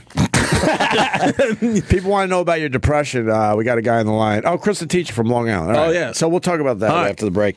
The YouTube channel, Opie Radio. There's 2 really good Phil Collins videos up there right now to go check out. We'll tweet them out again for the people if you haven't seen them yet. I like those 2 Phil Collins videos. Those good ones. Yeah, and the Bert Kreischer back to back. Those are 2 nice YouTube hits for you. Which one? The Bert Kreischer left turn. Oh, the 1 hour earlier. 1 hour earlier. I think it's not doing as well as I thought it would. That's a great video. I think it's hilarious, but maybe I got to come up with a different name for the video. Yeah. You got Bert Kreischer just shirtless singing Bon Jovi. He's learning it on the spot because Bon Jovi was in the studio right over there, and we were trying to lure him in here. Couldn't and make we're it? thinking if he hears some Bon Bon Jovi music coming. He might come in. Like the Pied Piper. But then Bert is shirtless, and the word kind of got out to keep Bon Jovi away from us, I think. But yeah. And then it does take a turn in that video. Eric, podcast? Yep, it's up on iTunes and Google Play. It's Artie's appearance from last week, plus we said we'd put the original Michael Bublé speech impediment bit is up there as well from 2010. Oh, there's a video of that, too, up on the YouTube channel, Opie Radio. I love that it blew up your Bublé for you. I had no clue. He loves Bublé. Big fan of Bublé. Thank you, Vic. I can't post a picture on my Instagram, though. My chin looks too fat. Don't you hate when that happens? It's bad. I can't. It's unpostable. Like, this is an A-lister. I can't even post it because I look like shit. I look like so fat. I thought I was the only one that did that. I already have to fucking wear a Habib to do my Netflix thing because I'm too fat. And then you work on the filters. Like, this is not even a filter that's going to cover this up. Fuck. Maybe I could crop it. Maybe I'll just post my eyes. Yeah. Is it Habib or Hajib? I don't know. What is it? It was good the enough. Muslim thing. All right, sorry. It was good enough. But I'll fuck myself. I turned Chris and Bert Kreischer onto the fact that Michael Bublé has a pretty good speech impediment. It's pretty insane. I enjoy a good speech impediment. I'm sure I got a couple. You don't have to tell me what it is. But I enjoy a good speech impediment. There you go. Yeah, dude. It's fucking good. That's why you have Rich Voss on so much. So you're a big fan of the Gilda Radner Baba Wawa? Sure, that was a good one. Classic. There was someone on MSNBC that had a tough time. They got rid of her. Melissa. Whatever. Now I'm just babbling. I enjoy a good speech impediment. Let's just put it that way. I'm bad that way. All right, we're going to take a break. Yes, stay there. But it wasn't, man. This one I know. Queen. I hope so. And David Bowie. And David Bowie. And Frankie Mercury. Released on this date at Frankie Mercury. He just ruined it. He just ruined it. And his other favorite band, Freddie Says Relax. Frankie Mercury. Frankie Mercury. Oh, Freddie Mercury. My bad. That's like one of the Gallagher brothers. Oh, yeah. That kid, I guarantee you that guy gets a fucking movie. Paul Gallagher? They love him. Somebody sent me a link to a YouTube movie on Paul Gallagher. He's the Gallagher brother no one knows. No, he's not. It's the other one. Cooper Manning, yeah. I had no idea there was a third Gallagher brother. You had Liam and Noel that did the Oasis thing, and then you got Paul Gallagher. I did not know that either. Oh, and boy, does Paul like to eat. Whoa, yeah. Oh, good. Big boy. He's got a passion. Love some I think Zaxby's. he's a little frustrated by his brother's success. There it is, Oasis, Mad for It. The Paul Gallagher Paul? story, 1996. I posted it. Was he in the band Were you the one at some that posted point and it, they got Paul? rid of him, or what's his story? I'm telling you, he looks I like don't Susan know. Boyle. I'm telling you, that's who he looks like. Susan Boyle. That's good. Get a picture of Susan Boyle and freeze You frame are the best at visuals on the radio. Or like Rowan Atkinson in drag. Yeah. It's a little, I can see it's a little, chunky Blackadder. Yeah, very nice. Very good. Yeah, back in 1981, Under Pressure came out. Wow. You want to know other anniversaries? Today? Elton John, Crocodile Rock, 1972 on this date. Ouch. Groucho Marx premieres You Bet Your Life. I used to love those reruns. I like that Tattoo Lady song. I actually played it on the radio. Lydia, the tattooed lady. You know that one. Yeah. And because I was in a Dick Cavett loop. I love Dick Cavett. I was in a Dick Cavett loop, and I was watching Groucho Marx and Dick Cavett. And the story goes, I forgot exactly, but they were taping knowing that they weren't going to be able to show that episode. So you had a real loose Groucho Marx just hanging out. And they were like, we'll tape this anyway. We'll figure it out. And I'm not sure if it took a while to get that episode out, but eventually it made it to YouTube, and it's a great watch. We had Dick Cavett on Nantucket a couple of times, and he was just fascinating. We got the Peter Farrelly, the director of the Farrelly Brothers, interviewed him, and that was one of the most interesting panels. Everybody was just sitting there. You could hear a pin drop the whole time because Dick Cavett's just telling awesome story after awesome story. We could probably get him in here. We've had him in. Oh yeah, we should The get last him time back. he was here was with Gilbert Gottfried. Yep. Right. And we couldn't get Gilbert to stop doing dirty Jimmy Durante. Oh, that's great. I enjoyed the hell out of it, though. That is so goddamn good. Gilbert's going to be part of the Super Show. When's the Super Show? There's a little buzz going on the internet. I don't want to say I had the idea for the Super Show. There's a I don't little wanna- buzz. But from the beginning, beginning, I've been campaigning for a Super Show-ish thing. Well, Artie's coming back on That's the where show. it all started. It started. Artie Lang's coming back on. He thought he was coming in today or tomorrow, but he forgot that he's actually on the road or something. Yes, he's working. He pulled the Jim Brewer. So he's I forgot that he's on the road. The bigger you get, you forget that you have theater shows to do. Theater shows.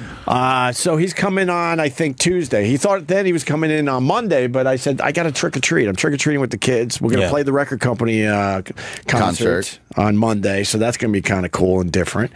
And so then I said to Artie, I go, Artie, who else you want in? He goes, how about Gilbert? I go, well, if you bring Gilbert, I'll bring Anthony. Oh, wonderful. Now the internet's abuzz. Yes. So now we're just trying to. That's really good. And then Anthony jumped on the Twitter a little bit about it yesterday. So we're scheming. I hate that I'm going to miss it. We're scheming. I hate that I'm going to miss it. I'll be listening. No, I was going to say I'll actually have to listen to that. I can honestly say I don't think it'll be too. Well, I don't know. I think it'd be great. Know. That's a good foursome. I just got to make sure he's allowed in the building. Why wouldn't he be? Do you want Marion? Well, he got fired. Huh? Do you want Marion? Marion. If it's a Super Show. Oh, Mario. Did you say Mario? No, Lady Di and Marion. Oh, I'm sorry. I'm not enough. The retarded Laverne and Shirley from the old days. Oh, God. Well, that's what we call them. I know. I've never heard that. There's so many things, the wealth of information that I don't know. I don't know if, people don't like hearing that retarded word anymore, but that's what we used to call them. There they are. I mean, come on. Is that a perfect name for them or what? Yeah, that's true. They palled around together. Lady Di's in bad shape. Yeah, we stormed in Taylor's show with her one morning. Yes. Over there. I remember that. Oh, you were part of that? She was funny that day. Yeah. They're both hilarious. It scared Taylor to death. She might have. I don't know. Her son doesn't really like us talking about. Yeah, it. all right. She's in a home. She's in a home, and she thinks she's on a Navy ship. So, she's going through that, and she thinks Reagan's president. So, yeah, right. I hope Lady Di's doing a little better. She would call us from the home, thinking she was on a Navy ship. Wow. Yeah, it was actually really sad. Me and Jimmy looked at each other that day. Both of us were close to crying. It was pretty sad. Right. It was pretty sad. Anyway, so maybe a Super Show soon. Sure. Maybe. Well, if you get that going, then you just start mixing and matching. Then it becomes like a whole mega Super Show. Yeah. Then you have all sorts of spin-off shows, and then you got a hell of a fucking channel. Well, then you got a hell of a channel. Like I would sit here. Wouldn't you? I'd love to sit here. Right. I would sit here. Yeah. I told him when Artie was in here, I'm like, that's what I was the one. I'm like, I already know these two were talking. Yeah. I'm like, I'll come back if you'll come back and we'll get these two. And he went, I'll bring Gilbert. Yeah. So it starts moving around and getting in that kind of thing. But I'd love it to turn into the Hydra, just like chop one head off and 7 more grow back or something. Great. Yeah. It's just, it's actually when. Sure. It's going to happen. Well, happen. With the election coming, that's just prime. Yeah. I think one day we'll just surprise everybody. That'd be great. I'd rather do it that way too. Sure. You just turn on the radio one day and you go, "What the fuck? What's going on?" Everybody's running to their curtains, pulling them back, looking outside. Wait a minute, is there a meteorite shower? What the fuck? That's my favorite type of shit. Sure. I don't like promoting this stuff. Well, you would know I don't even about like all promoting this than guests me. because I'd rather when I was listening, also I'm like, oh, whoa, Phil Collins is in today. You know what I mean? It's cooler that way. I like the surprises, but in radio they're like, no man, you got to promote. I'm like, fuck that. Because then the build up is never worth it. No matter who it is, right? Just surprise me. Yes. You feel like Phil Collins is walking into what I walked into you two fuckers doing this morning or this afternoon when what's up? Phil Collins coming in like, what the fuck's going on in here? Jesus. You thought you were going to do radio with Artie Lang. It's just Chris Stefano on coke, screaming. Yeah, we started today's show a little strange. I didn't know what was going on. I don't know. I just I'm trying to make sure we have a lot of energy in the afternoons. The afternoon is so for me, I don't know if you agree with this, Vic, but for me, literally, I feel so much better just physically about my day doing in the afternoon. In the mornings, it was great to have the opportunity to do it, but my whole rest of the day fucking sucked. Right. Because I was exhausted. My kid would be up, and I would be like, give it all I got for 3 hours, and then that's it. I would cancel meetings. I would fucking just, it was bad. Well, it's perfect for a stand-up comic. It's great. I agree. I was 3 to 6. This is the start of your day, really. Right. You guys all sleep in. You come rolling in here. You do a little radio. You get a little bite to eat, and then you're doing spots all over the city. It's got shows at 8 and 10 tonight. It's perfect. I still haven't settled into the shift because of 12 hours of getting up. Sure. Jesus, right. I used to get up at 4, and then I squeezed 4:30, then I squeezed 5, and then at the end I was getting up at 5:30. I still get up at 5:30. Right. So now I'm just stay in bed till 6. Right. Start there. Just stay in the fucking bed till 6. I'm hoping eventually that my body will let go of that old way and let me sleep in a little bit. Your circadian rhythm. Fuck. What is right. Yeah. Call it in the biz. Yeah. The circadian rhythm. Yeah. All right. It'll change. Also on this date, the New York City subway opened in 1904. Wow. And I think the would've first never New York guessed City that. subways, they didn't even have tops. You would just drive through the tunnel fucking topless. No top of the car. That is the Bro, Google Like the a first fucking picture. like a carnival ride. Yes, look at that. Oh, like it's a Look, Yeah, like see? a roller See? coaster. No Yeah, top. Yeah, just goes along like a You just fucking- mine car. You know what? That's pretty sick.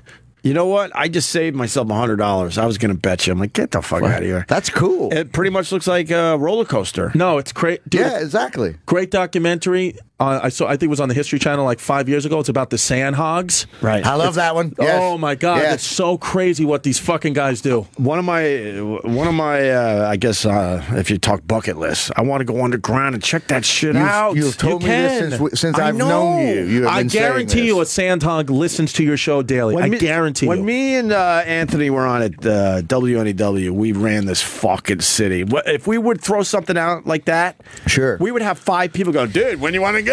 Yeah, right. But I want to go underground and check it out. No, man, it's so. But I want to go way under. Watch this document. These guys are 800 feet below ground building a third water tunnel. Right. That was this documentary was in 2010. It said it would be done in 2013.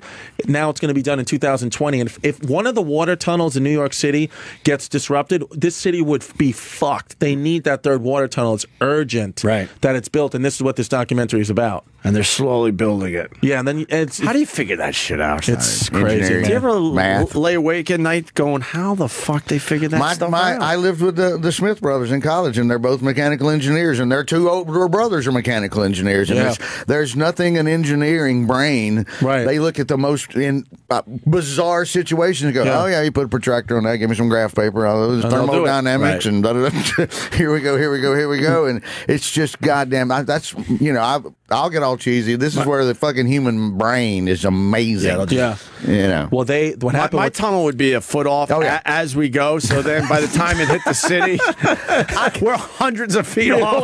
Well, that's what happened with this thing. With the first 2 water tunnels that were built in New York City, I forgot what year, 1910 or whatever, they built them and then realized, and then, after it was all done, I think one of the mayors at the time was like, well, how do we repair it? And they were like, we didn't think about that. So if there's ever a problem, they can't repair it because you would have to shut down the water in the entire city. There's no way to fix it. That's why they need the third water tunnel. So it was a big engineering fuck up, they said, that now they're trying to fix. Damn. And if they're going, I think they went 5 feet or something. This guy's crazy. They're sick Irish immigrants that just come here and do fucking work. Where do I find? Oh, it's right on YouTube. YouTube or beautiful History Channel on demand. Whatever. It's called Sandhogs, award-winning TV special. It was on the History Channel. We'll tweet out the link. It's on YouTube. That's great. And they have some kid who they're like, you're never going to make it. And then he tries and he's like, I'm going to make it. I'm going to do it for the memory of my dad. And then he fucking, first day, falls off a ladder, breaks like every bone in his body. You're like, oh, it's over for you, buddy. I do. Yeah, now he's in community college in fucking Rockland County. Fucking idiot. We got a Trump volunteer that wants to explain why he's going to win the election. Oh, I think you were going to explain why the Asian people love Popeyes. That's be way better. I kind of want to know that. Yeah. That one I really want to know. That's more interesting. Yes. Lou in Jersey. Lou, go ahead. Hey, good afternoon, Jets. Hey. All right. All right, so there's Bernie Sanders said it best during the Democratic primary season when he said, when Democratic voter turnout is low, the Democrats lose. When it's high, they win. They control. There's more Democrats than Republicans in this country, so it always happens. So that's one of the reasons. But if you've noticed in history, every candidate who has the passion behind them wins it. If you remember 8 years ago, Obama, you saw Obama stuff everywhere. I'm an independent. I voted for Obama, and I've been a crossover vote. And he just had that passion. Everybody was talking about it. He was in the news every day. Right. I mean, I saw that a couple of days ago, the hood for Trump was trending. And there was like a big video about it. Like you didn't hear about that with the hood for Romney. You know, there's just so many different things that are happening for Trump that aren't happening for Hillary. You don't see people coming out for Hillary, and you really. I mean, I understand that there's a lot. He also has the silent vote, which I mean, it has not been easy to support Donald Trump. I mean, thousands of dollars damage to my car because I'm a Trump volunteer. You know, and just wait, no shit, really, man, dude. Somebody like keyed your car or something? They're beating up your car because you're a Trump volunteer. Yeah, I mean, all I had was just Trump Pence on my bumper sticker and just $2,000 worth of damage right on the bumper and on the hood of the car. People throwing Chick-fil-A wrappers at you. Did they key your car? Chick-fil-A. Sorry, Chick-fil-A. Did they key your car with this? Grab this pussy, asshole. That's awful, though. I hate it when it gets fucking shitty, super dicky, ugly, breaking stuff. Well, they destroyed his star, and that's fucked up. You have a right to like who you like. I mean, you're a homophobic on the Hollywood Walk of Fame. His star. Oh, did they do that too? They out there fucking. Oh, pictures went all over the place. Yeah. All right, Lou. I guess. Thanks, Lou. Passion. Thanks for taking my call, bro. Yep. Passion's a good word. That's well said. Passion is it's hard to gauge that, but as soon as he said that, I'm like, ooh, there was more passion for Obama than there was for fucking Mitt Romney. Yeah. I'm sure about that. Oh, this guy made believe he was working on it. That's kind of brilliant, though. Well, if you're going to tear something up, you got to use a disguise. He looks like he was supposed to be there. Did they set up cones and everything? Did they restore it? I'm sure they will. Well, they'll fix it. They need to. Yeah, they'll fix it. That walk of I didn't know he had that one. Walk of Fame is enough. It's a sham. I sent you that video. From the Walk of Fame with the homeless guy jerking off. Yeah, Chris likes to send me. That's good. Can you videos and pictures of guys it? and their fucking dicks. Are you not allowed to post it? That one, not. I mean, is that illegal? I think we could post it on. Somebody else Instagram, tweeted it. You can't. Twitter, you can. Somebody tweeted it. You were walking by it, and then the guy's just whacking it on the. No, I wasn't walking by it. I saw it on Twitter. And I sent it to you. I thought that was another Chris Stefano original. No, that was not a Chris Stefano original. There's no such thing as a Chris Stefano original. I'll tell you who there is, though. No, I was trying to do the joke. Sorry, I was doing shitty joke. I fucked up. No, it's Andrew Santino. That's who I got it from. Oh, I thought that was yours, like the one from Soho. Was the Soho one yours? The Soho one, that's an original. That's it. I just saw a fucking cock and a half walking here one day. The guy was passed out with his dick out. Packing some heat. Dude, you have to see the size of this guy's dick. Just how do you pass out in New York City with your dick out? That's impressive. That's impressive. No, focus. That's a good buzz, right? Dude, dick out. Or a lot of confidence. Unbelievable. He had a big piece, though. Oh, he had an unbelievable schlong. He just had a complete no pants on, just dick wide out, just out. Wow. Yeah, man. I haven't seen one of those in ages. No, it was crazy. I mean, I was. That was very common in New York for a long time. We all took pictures of his probably dick. been a few years now, but every once in a while you'll be walking and it's usually a homeless guy's just whacking it on a bench. He don't give a fuck. Well, I told you there's that guy, my friend works in the special crime unit, pervert unit. Some guy last week or a couple weeks ago was fingering his own asshole and then running up to people in McDonald's and making them and then running out. And he got arrested for that. Here it is. This is it. Look at this, Vic. Watch this. I thought this was yours. Oh, God. There you go. Right on the Walk of Fame. Just jerking off. No, man. We'll tweet that out, I guess. We'll do something with that. Yeah. I mean, it's a kid. It's great. He's got nothing going on. No, he's just fucking. Who's he in front of? Hey, how you doing? Hey, how you doing? All right, it's time for one of these calls. We got Chuck. Chucky! What's up, Chuck? Y'all are getting with us this afternoon, ain't you?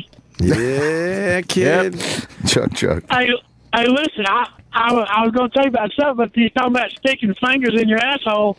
I know a guy that quit smoking, and he went and saw a psychiatrist, and every time he wanted a cigarette, he stuck his finger in his ass, and he smoked for like 30 years, and he quit in 6 months. That's part of the story. It still took 6 months. I thought you were going to say he quit in 2 days. No, every time he wanted a cigarette, he'd stick his finger in his ass. He'd been trying to quit forever. Vic. And that got his mind off a cigarette, and he'd wipe his finger off. And Vic, steal that joke. Steal that. Steal that joke. That is a great punchline. Even though it's a true story, but I thought you were going to say, yeah, he quit immediately. I was going to say the next day. It took him 6 months. Oh. Yeah, you can use that if you want to. But listen, I was going to talk about voting. Yeah. I've never seen the fucking long lines as in early voting that I've seen in a long time, man. Okay. They're fucking out on the road. It's in North Carolina, Tennessee, like that. It's just people fucking voting out the ass. I vote absentee, so I don't ever go vote, but I've been in town a lot, and the fucking lines are just huge. Who do you think they're voting for? Trump. It's all Trump, you think? I think if the lines are... A lot of people are going to vote for Trump because just a very few things. Hillary is not a likable person. I mean, she's dry as a fucking dog's dick on a ball field, man. She got no personality. She's rough. She just ain't got nothing to offer, but her supposedly experience, and half of that's fucking up. I mean, I don't know who's going to win. We ain't got a whole lot to choose from. Right. But I just don't know. I'm like Opie. He's got a shot. I think I didn't think he had a shot 2 weeks ago. Now I'm like, man, I don't know, something is going on out there. Yeah. You just feel it. The polls mean I'm still in the I don't want either one, by the way. I'm in that box still. Yeah, they were probably a whole lot better qualified people on that stage of the Republican Party than Trump, but he just fucking got redneck on them and bitched them all out. He steamrolled them. Scared to talk back to him. Yes, he did. Do you think if Bernie Sanders would have won in a fucking landslide against Let me tell you Trump? something about that stupid motherfucker. How the fuck does he think every guy or girl that graduates in the United States gets a free college I'm with him on education? that. He's goddamn he's retarded. There's too many private colleges. There's too much. Yeah, to offer. I agree with Chuck. To say I'm going to make sure everybody gets free college, you're going to shut down billions of dollars in the educational field would be affected by that, and you can't promise that. It looks good on paper. The machine would never allow that to happen. It can't happen. These they are for profit. Possibly some of them. You could get some community colleges, maybe something like that. But you're not shutting down. You can't guarantee these monster universities. No way. Like he could have probably done is to got their loans at a very low interest rate and string it out for a long time to pay them. Other than that, he can't fucking force colleges to do that shit. I like he took that on, though, because I think, what people are paying for college these days is just ridiculous. Sure. I know a lot of people, their kids are up at that age now, and they're like, well, fuck, no, we're not going to do it. We're not going to go into that type of second mortgages, and you're going to owe all sorts of a couple $100,000. $110,000 for me to go to graduate school. To fucking I know in North Carolina. Yep. In North Carolina, if you don't go to a state school, like if you go somewhere like Wake Forest or something like that, Duke will cost you out the fucking ass. What is Duke up to these days? It's pricey. About 80, 90? I was going to say it's up there. I was going to say it's got to be pushing 100 a year. 100 a year. Oh yeah. And if you ain't the smartest motherfucker on the block, you ain't getting in that son bitch. You ain't fucking with it. That lets all of us out, Chuck. Jesus. Oh, yeah, fuck yeah. I had to walk on and snap a fucking football, sell drugs and pot to fucking make it 3 or 4 years. Where did you go to school, Chuck? Appalachian. Oh, I was hoping so. That's where he lives. So that's awesome. I didn't know you played football up there. Oh, yeah. I snapped. My daddy, my granddaddy, and all my uncles was long snappers. No kidding. And I can snap a football like it ain't there. So that's a hilarious tradition. Long snappers. Long snappers. But we know Chuck, so of course there's no one in his family is going to have someone right behind him as he's snapping. Hell no. Too long snap, but don't get fucking close to my ass. Stay away from my ass when I'm bent over. Chuck loves Chick-fil-A. Have you ever tried to snap a football and make it spiral like on TV? No, sir. It's harder than it looks. It's very difficult. I believe you on that. Trust me. I respect that. Hey, are you watching the World Series? Well, I called and somebody answered the phone earlier. I was trying to find out where those guys, a record company, were going to be. I'm going to Chicago in the morning and stay 3 days and watch the ball games, and I'll be flying back into Charlotte Monday, and I was trying to find out where they're playing. I might try to see them before I come back home. There was a Charlotte date on there, Chuck. If you look right, Halloween. No, you won't be back. Yeah. Wait, what do we got? Yeah, I'll be back. It's Monday, the 31st. Yeah, and the screen just covered it up. Yeah, we're It's in a place called VIS. Vinyl. Yeah, No. Visualite. Yeah, I don't know that one. Visualite. Yeah, that's it. Something like that. That's it. Visulfi Theater. I can't know how. That's too on far away. Halloween. That's Monday. That's in Charlotte, Chuck. Go see them. Yeah, I'll be. I think my flight comes back into Charlotte about 5 o'clock. Are you going to Wrigley Field? Are you going to the game in Chicago? And it ain't. I got some tickets less than $18,000 a piece. You did, but you've seen the tickets up there for that much. This right? is what Chuck does. He went to the NBA Finals. What'd you pay for him, Chuck? I got through there in the upper deck on the third base side. I'm thinking about 14, 15 rows in, and I got 3 for 15. 15 grand. Yeah. $5 grand a ticket. That ain't bad. Well, now that you told everyone where you're sitting, a lot of fans him. up there. Gonna find him. Look for the guy that sounds like that yelling the N-word a lot.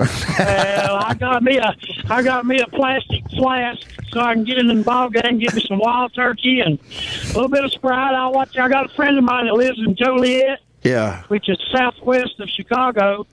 So I'm just gonna hang out and watch the games. If there might not be, but 2 games. Chicago's playing pretty good. Yeah. Well, we'll see. Yeah, we'll definitely It's one see. game apiece. Don't forget, Chuck, on Monday, if you're traveling and you can't see the record company, we're broadcasting their set from Rough Trade in Brooklyn. You reckon that show sold out? I don't know if that's a big place or not. It says there are tickets available as of now. But they're starting to sell But they're out selling wherever out they go everything. now. They're really popping finally, the record company. I'm really happy for those guys. The Visualite Theater. Visualite Theater. Right. Fuck, a couple $100 to get you in the door. I don't give a fuck where you're at. You can get them right now for $17.75. There are tickets available. Well, you know how them fucking flights are coming out of fucking O'Hara up there. Oh, yeah, that's true. I ain't no telling what time I'll get out there, but until I get in, you offer the damn guy at the door a couple $100, he'll let you in. Go to the Wiener Circle, Chuck, and get a hot dog in the middle of the night after the game. Go to the. Oh, man, let me tell you, you talking about fried chicken? There's a place in Pelham, South Carolina. It's called Tyrone's Fried Chicken. They fry their chicken in them big old iron skillets like your grandmother used to fry it in. Yeah. Nice. Best fucking fried chicken you ever put in your fucking mouth. Maybe your grandma did that. My grandma was making margarine and sugar sandwiches. True story. There were a little too many grandkids around, so she had to, spread it thin. Did she toast them at least? No. No, you don't. It was one. I've had bread and butter and sugar He's sandwiches. the only other person I've ever met that understands It's a poor people this. thing. It's a poor people thing. Interesting. My grandma would get a couple loaves of Wonder Bread and just line it up, and then it was just butter the margarine on both sides, and then pour the sugar on and pop it together. And was it good? It's delicious. I remember as a kid, it wasn't bad. Yeah. I say margarine, but it might have been butter. She might have went all in and went butter, but I'm not. I feel like it was margarine. You know where we got our chickens out at Grandma's? We went in the fucking backyard and got one, swung its neck around till it flopped and chopped the head off, plucked the damn feathers out of it and cleaned it. That's what she cooked. You got to boil it first. I didn't. I just bucked the fucking chicken and give them to her. We like wringing their fucking necks so they'd flop around like hell. Chickens are fascinating. If you ever, sometimes if you can watch, I mean, not a whole, not like an industrial farm of them, but somebody that lives what he's talking about out in the country just has like 9 or 10 chickens running around the yard. Yeah. It is. We used to sit on the front porch and watch it. His kids, it's fucking. They're mean. They'll eat anything. They eat their own shit. My grandmother would be screwing around with her rose bushes, and she'd get a garter snake every now and then and throw the garter snake just right in the middle of the chickens because there's a little snake on it. And those some bitches watching that, they ripped this fucker apart. They're flipping him around. It was like throwing him a frisbee. They were having so much fun. You know what? I like chicken wings that much more now. The chickens. Let me tell you one more thing. I had that guy on there the other day about the rats. Yeah, Morgan Spurlock. That documentary was good. great. I hope a lot of people saw it. I couldn't call in that day, but when I was a kid, I used to work at a place called Western Sizzling Steakhouse on weekends. Absolutely. And we had to clean up at night, and you take that old grease and shit and put it in the barrels in the back on a concrete pad by the dumpster. And steakhouses back then, I don't know about now, they were required to have their water so fucking hot to cut the grease and clean everything. We'd fucking spray them dusters and them fucking wolf rats would come out and stand on their back legs, and we'd hit them in the goddamn head with a fucking fungo bat.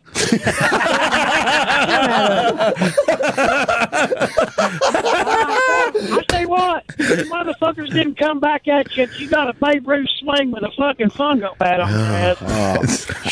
Wow. Just fun. That was the good old days. Just hanging out in the Boone. Good old days. Running around doing nothing. Kids with a lot of free time. Right on. Hanging out. Working at Sizzling. Seeing the prototypes of a serial killer. Yeah. Yep. Y'all ever stayed in a place called a Renaissance? Yes. Yeah, sure. I have, yeah. Yeah, sure. They worth the shit? Yeah, they're great. Oh, yeah, they're really fine. nice.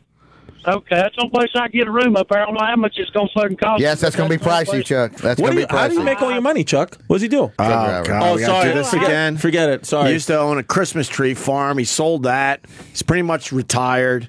And I got a couple of businesses. I made a bunch of money on them fucking little rebel flags I bought from damn Alabama. And I got a trucking company, and I got a couple of convenience stores and shit like that. I'm always asked, is Chuck for real? And I say it every time. I want to know what he looks like. I have a picture with him. Right. Because his wife was. You know what Chuck looks like. You met him. He came backstage to a Ron White show with his completely normal wife. My wife is the best part of me. What's Chuck look like? Right now. Bigger guy. I have to find it. I don't know. I don't know where it is. I know It's exactly somewhere. what he looks like, but whatever. Chuck's an all right guy. It's a long time ago. Yeah. You're all right, Chuck. She'll grudge. Only thing I got against her, she'll grudge fans. Like I go to the World Series, she go out and blow a bunch of damn money. But what the hell? What the hell? You're spending yours, right? Happy wife, happy life. It's what my granddad used to say. Always. That's true, man. T-shirt. Chuck, thank you, buddy. Enjoy the World Series. Call us from Chicago. I want to know what's going on up there. I'll try to call in tomorrow, but you need that damn the Stefano fucker. He needs to come south and let me educate him. He's just now working up to damn adulthood, it sounds like. Where was I down? I'm coming to Atlanta in February, and then I was just, where the fuck was I? I was just in the South somewhere. Oh, I was in Austin, Texas. Right. Texas. I'm seriously thinking about opening a comedy club in Asheville. Yeah. Are there a lot of gay comics? Goddamn, if you got gay comics in there, you could pack it out every night. Well, they got zanies. Yeah. It's not in Asheville. He said Asheville, not Nashville. Oh, I'm sorry. I thought you said Nashville. Sorry. John Boy and Billy, the radio guys, did the Comedy Classic at the Grove Park Inn for 20-something years, and they only did it once a year. Yeah. And they paid big money and treated everybody like kings. And then after 20-something years, naturally, some idiot decided they could fix it and do it better and drove it straight to the ground and ruined it within 3 or 4 years. So the town, they have a comedy festival there, but the town is probably big enough to get a good, Thursday, Friday, Saturday, one show, Thursday, 2 Friday. Could get a 5-show weekend going with. We should figure out some kind of little some action.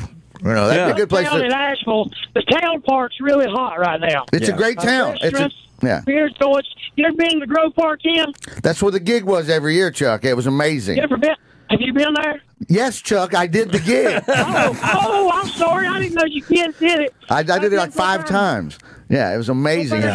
Man, you go up there on the damn in the spring and the summer. He's right. And have your meal on the damn veranda, looking over the golf course and the mountains and all that shit. You take a broad up there and can't get laid. I mean, nothing like foliage to make a woman wet. Then you take them on the parkway, look at the leaves. Then you take them to the Biltmore State. They got all that pretty wine. You got to go to the Biltmore House. Chuck, I want to go back to the cigarette guy with putting the finger in his butt. Yeah, because we laugh so hard, but explain that though. So the doctor said every time you got to hypnotize him. All right, this guy helped me on my race car since I was 17 years old. Yeah, and he smoked fucking Winstons and Marlboros every other fucking breath. And he finally tried to quit. He got hypnotized. He went here. He went there. He went to this psychiatrist, and he told him that you need to do, every time you want to smoke a cigarette, you need to do something to yourself that will significantly make you forget about a cigarette. So they talk to each other. They say, if he just stuck, I ain't talking about finger your ass like you're having a good time. He just stuck his finger in in his eyes and pulled it back out, and he forget about his cigarette. Now, I thought it was disgusting. I told him he had to do that shit in private. Smoking. Yeah, but like you said earlier, it still took 6 months. 6 months. Well, he smoked for 40-something years. If you smoke that long. I think if I smelled my ass once, I think I'm not a smoker, but I think I would quit immediately. I know what my ass is capable of. Did he do this? He did this in front of you, Chuck? So you guys are hanging out, and all of a sudden... He'd do it at the fucking racetrack in the pits, man. He wouldn't pull his pants down. He'd stick his hands down the back of his pants, stick his fucking finger in his ass, and go get a baby wipe and wipe it off. He'd use Go-Go, hand cleaner, and he always wiped his finger. Harold, that's his name. You know it was just a prank. The doctor's like, watch what I do. Let's see if he falls for it. Let's see if this guy falls for it. Well, I tell you what, would you rather damn do like boss? You have fucking chewing gum for 100 years and stick your finger in your ass. I would go with the gum, Chuck. I think I would go with the gum. All right, man. Y'all have a good time. I try to call you tomorrow if I can remember. I'm pretty much going to lay drunk. Yeah, I don't blame you. Good for you, man. No, check in, though, man. We got someone going to the World Series. That's kind of cool. I was going to turn... Are you going to work Friday? I'm going to work tomorrow, yeah. I don't know who I'm doing radio with tomorrow, though. I'm losing my guys. They're both flying out tomorrow. Halloween. One time I got drunk as hell, and I tried to go to this Halloween party in Black Mountain, North Carolina, where all these college girls and shit, and you had to have a fucking costume. I didn't have no fucking costume. I was coked up, fucked out of my mind. So I went around the corner and got some shit, made my eye black, and got this guy to paint a fucking big old P on my shirt, and I entered that contest and won the fucking costume contest. I was a black-eyed pea.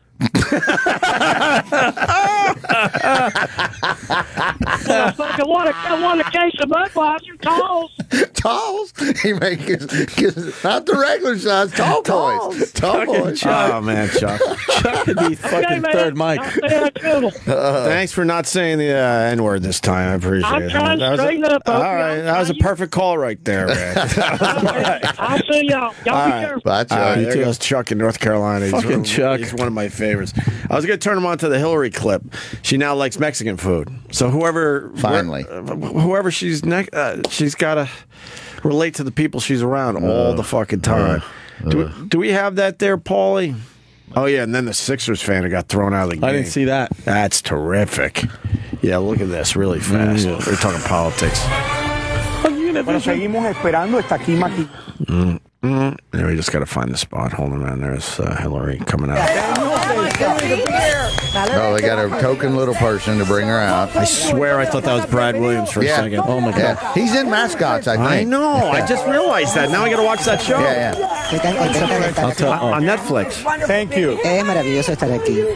Thank you so much. We are so excited. I am the one who is excited. Yo soy la que estoy emocionada. Please translate over it so it's hard to hear. I have. You have? I have seen you. Lo he visto. We've been on the air for 18 years, so at least flipping through the channels, you've seen Gordy Flaga. Te estoy preguntando si nos has visto anteriormente. She doesn't know who these people are. And I must say, after dancing with Raul, it's hard to hear because you translate over it. But basically, she says that Mexican food's her favorite food. Fuck. Yeah, a little late to that party. And then, when she's hanging with black people, she pulls out the hot sauce. And then when she's talking down south, she changes her voice. When she goes in the bar and does a shot of whiskey, remember that was way back the other time. She did a shot of whiskey somewhere in Pennsylvania when she was going against Obama way back in that campaign. But I went in somewhere and was a real guy's guy and bellied it up there and give me a wild turkey. Yeah, give me a wild turkey or something. I think his mascot's good. I haven't seen it. I suppose Chris Guest. No, he was. I knew his work. I watched him on ESPN. He gave an interview. Yeah, Bob Lee interviewed him on Outside the Line. No. It was another girl. He was the biggest dick. I've never seen an interview go that way. Where I was like, are they going to cut away from this? Really? He was fucking telling the girl, "You're asking me stupid question." Like, this is ESPN. Right. He's like, "It's a stupid question." And dead silence. And then I was like, what the fuck? Why is this guy? Because the girl was asking fine questions. Yeah. And then I was like, why is this guy being such an asshole? So I didn't know if he was an asshole, if people knew, like, if he was a dick. Now I got to see that. I saw Bob trying to drag stuff out of him on Outside the Lines. Yeah. It was not. And it was a tough interview. He wasn't being probably. rude. He was not being rude. He was just being. I don't know. Maybe it's just a bad You can tell he interviewer. doesn't like it. You can. Elle Duncan is a girl's name who he interviewed with, and he was a dick. It seems like he just doesn't like to be interviewed or want to talk about it, and he's real dry and smart-assy. And so if you ask him something stupid, then he's gonna Popovich you. He's gonna give you the Popovich. But he just gives you the fucking stink eye kind of weird reaction. But Popovich is funny about it. Popovich is hilarious. That he does that. Guest is just a dick. I agree, $1,000,000%. He did not come across funny. I agree with you. No, Guest was just everyone like- is entertained by Popovich at this point. Popovich is When it fine. first started, Awesome. I'm It's sure awesome. people were like, "What the fuck?" No, I loved it. Because everyone knows it's just horseshit talking Yes. to the coach during a game. Yeah. It's just garbage. But if you're coming in for who an enjoys that? No, I mean, get Craig that. Sager does a good job, obviously, yeah. but most of them, it's like, who the No, fuck it's cares stupid. what the coach has to say at this moment in the game? Yeah. So Popovich just does the basic minimum. He was hilarious, Popovich. But Chris Guest was not being. He wasn't good at all. Popovich always has a little wink. You can see the little glint in his eye that he knows he's doing it and it's a move. And everyone's good. I'm with Chris. Chris Guest looked. I don't want to say annoyed, but it was just you could just tell sitting there like I don't really want. I gotta. This is the shittiest thing about making these movies is I got to come on this fucking shit and sit here and act like it's cool or interesting and go through my thought process. And he did not seem to be happy about having to do that. Now, I can't read how dicky he was being, but he certainly wasn't having fun. Eric, does he have a reputation, this Christopher Guest, in interviews? You would know better than I. You know what? I honestly haven't followed a lot of his interviews because I'm such a big fan. Yeah, the of all movies his are amazing. They're the movies are outstanding. ridiculous. I really haven't followed him as a person. Sure. You know? He has a new thing on Netflix that I wanted to watch. Mascots. Mascots. That's right. Yeah. So, I was all excited hearing about that, but then this stuff starts popping up, and you don't know if it's more of, hey, there's a brand new project, let's try to tear the guy down with some old shit, or if he really has this long-term reputation of being a dick. Such a dick. Like, when they cut, that woman, Elle Duncan, did the interview, stayed super professional. I was like, I would have fucking snapped by now. And then when they cut to the, next scene, the guy, I think his name is Matt Berry or somebody, was like, I don't know how you kept your composure, Elle. Like, on the air. He said it. Wow. On the air, he said that. He was like, oh, man, if you that could was find awkward. If you could find a quick clip, we're running out of show, but if you can, that'd be great. It's probably a little long, but I was like, Jesus. I'll call Jamie Lee and find out what he's really like. She always. We got to get she's Bob pretty Lee on honest with me. the No, I show. said Jamie Lee Curtis. His No, wife. I know, but we got to get Bob. Oh, that's his wife? I love. I used to jerk off all the time to Jamie Lee Curtis in True Lies. That was my go-to masturbation thing, dancing around. It's way better than that. But that's just what I had to go for. All I right, would jerk fair off to enough. that. Like And Trading Places? I don't think I've ever You seen actually that see one. the boobs in Trading Places. Jamie Lee's? She gets them right out. yeah, Right, wow. totally, yeah. We could show you right now. It's Yeah. a famous scene. Okay, It's sure. a wonderful scene. Sure. Well, let's see some tits. Twitter axes, Vine is gone, huh? Out of here. Vine's out. Twitter is getting rid of Vine. Losing all the money, I guess. There you go. There's her boobs to see through. That's Sure. when she was the hooker at the beginning when he first hot. meets her. Yeah. And then she takes her off her clothes right there. Look at those. She's a piece. Everybody my age at that time was like, oh, wow. Yes. Yeah. Yes, that was a biggie. I used to, all the time, I would jerk off to that, and then I would jerk off to Sable when she posed for Playboy. The wrestling girl, Sable. The hell's that? That's the music. Oh, we're done? He's starting. Oh, you're just slowly putting it in the sorry. background? Yep. Oh, I just got distracted. Over a minute.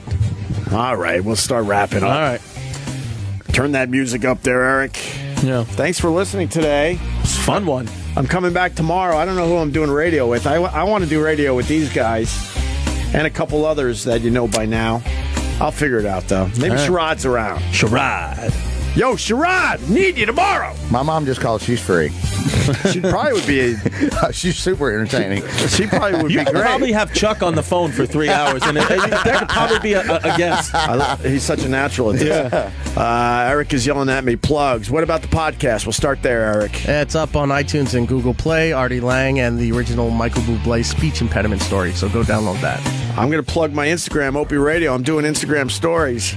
And Larry's becoming a big hit on my Instagram story. Nice. Every time I see him, I just pop it on and go Larry. Fucking Larry. Fucking Larry. Feminine Larry. Let's go to Vic Henley. Vic. I'm at Sioux City Hard Rock Casino on November the 9th and the rest of the week at the Omaha Funny Bone 10 through 12. And we'll see you back on the radio a week from today. Tomorrow. A week from tomorrow. A week from tomorrow, I will be in town. I have to go have fun. Scheiße. Have fun, Vic. We'll see you soon. Chris DiStefano. Go to chrisdcomedy.com. Get some Hungarian flag penguin T-shirts. People are starting to buy them up again, so get them. And, just local New York City shit. I'll be at the Comedy Cellar tonight getting bumped by Jon Stewart or Chris Rock. We didn't even get into that. Fuck. I wanted to ask you about that. I saw that on your Instagram. It was great, man. If you go down to the South, those guys are down there working shit out. It's great. Awesome. Eric, fast. And I have new shows up on demand for It's Eric Nagel. So if you want to check that out, and a brand new show tomorrow, too, as well. All right, good. See you tomorrow. All right, bye.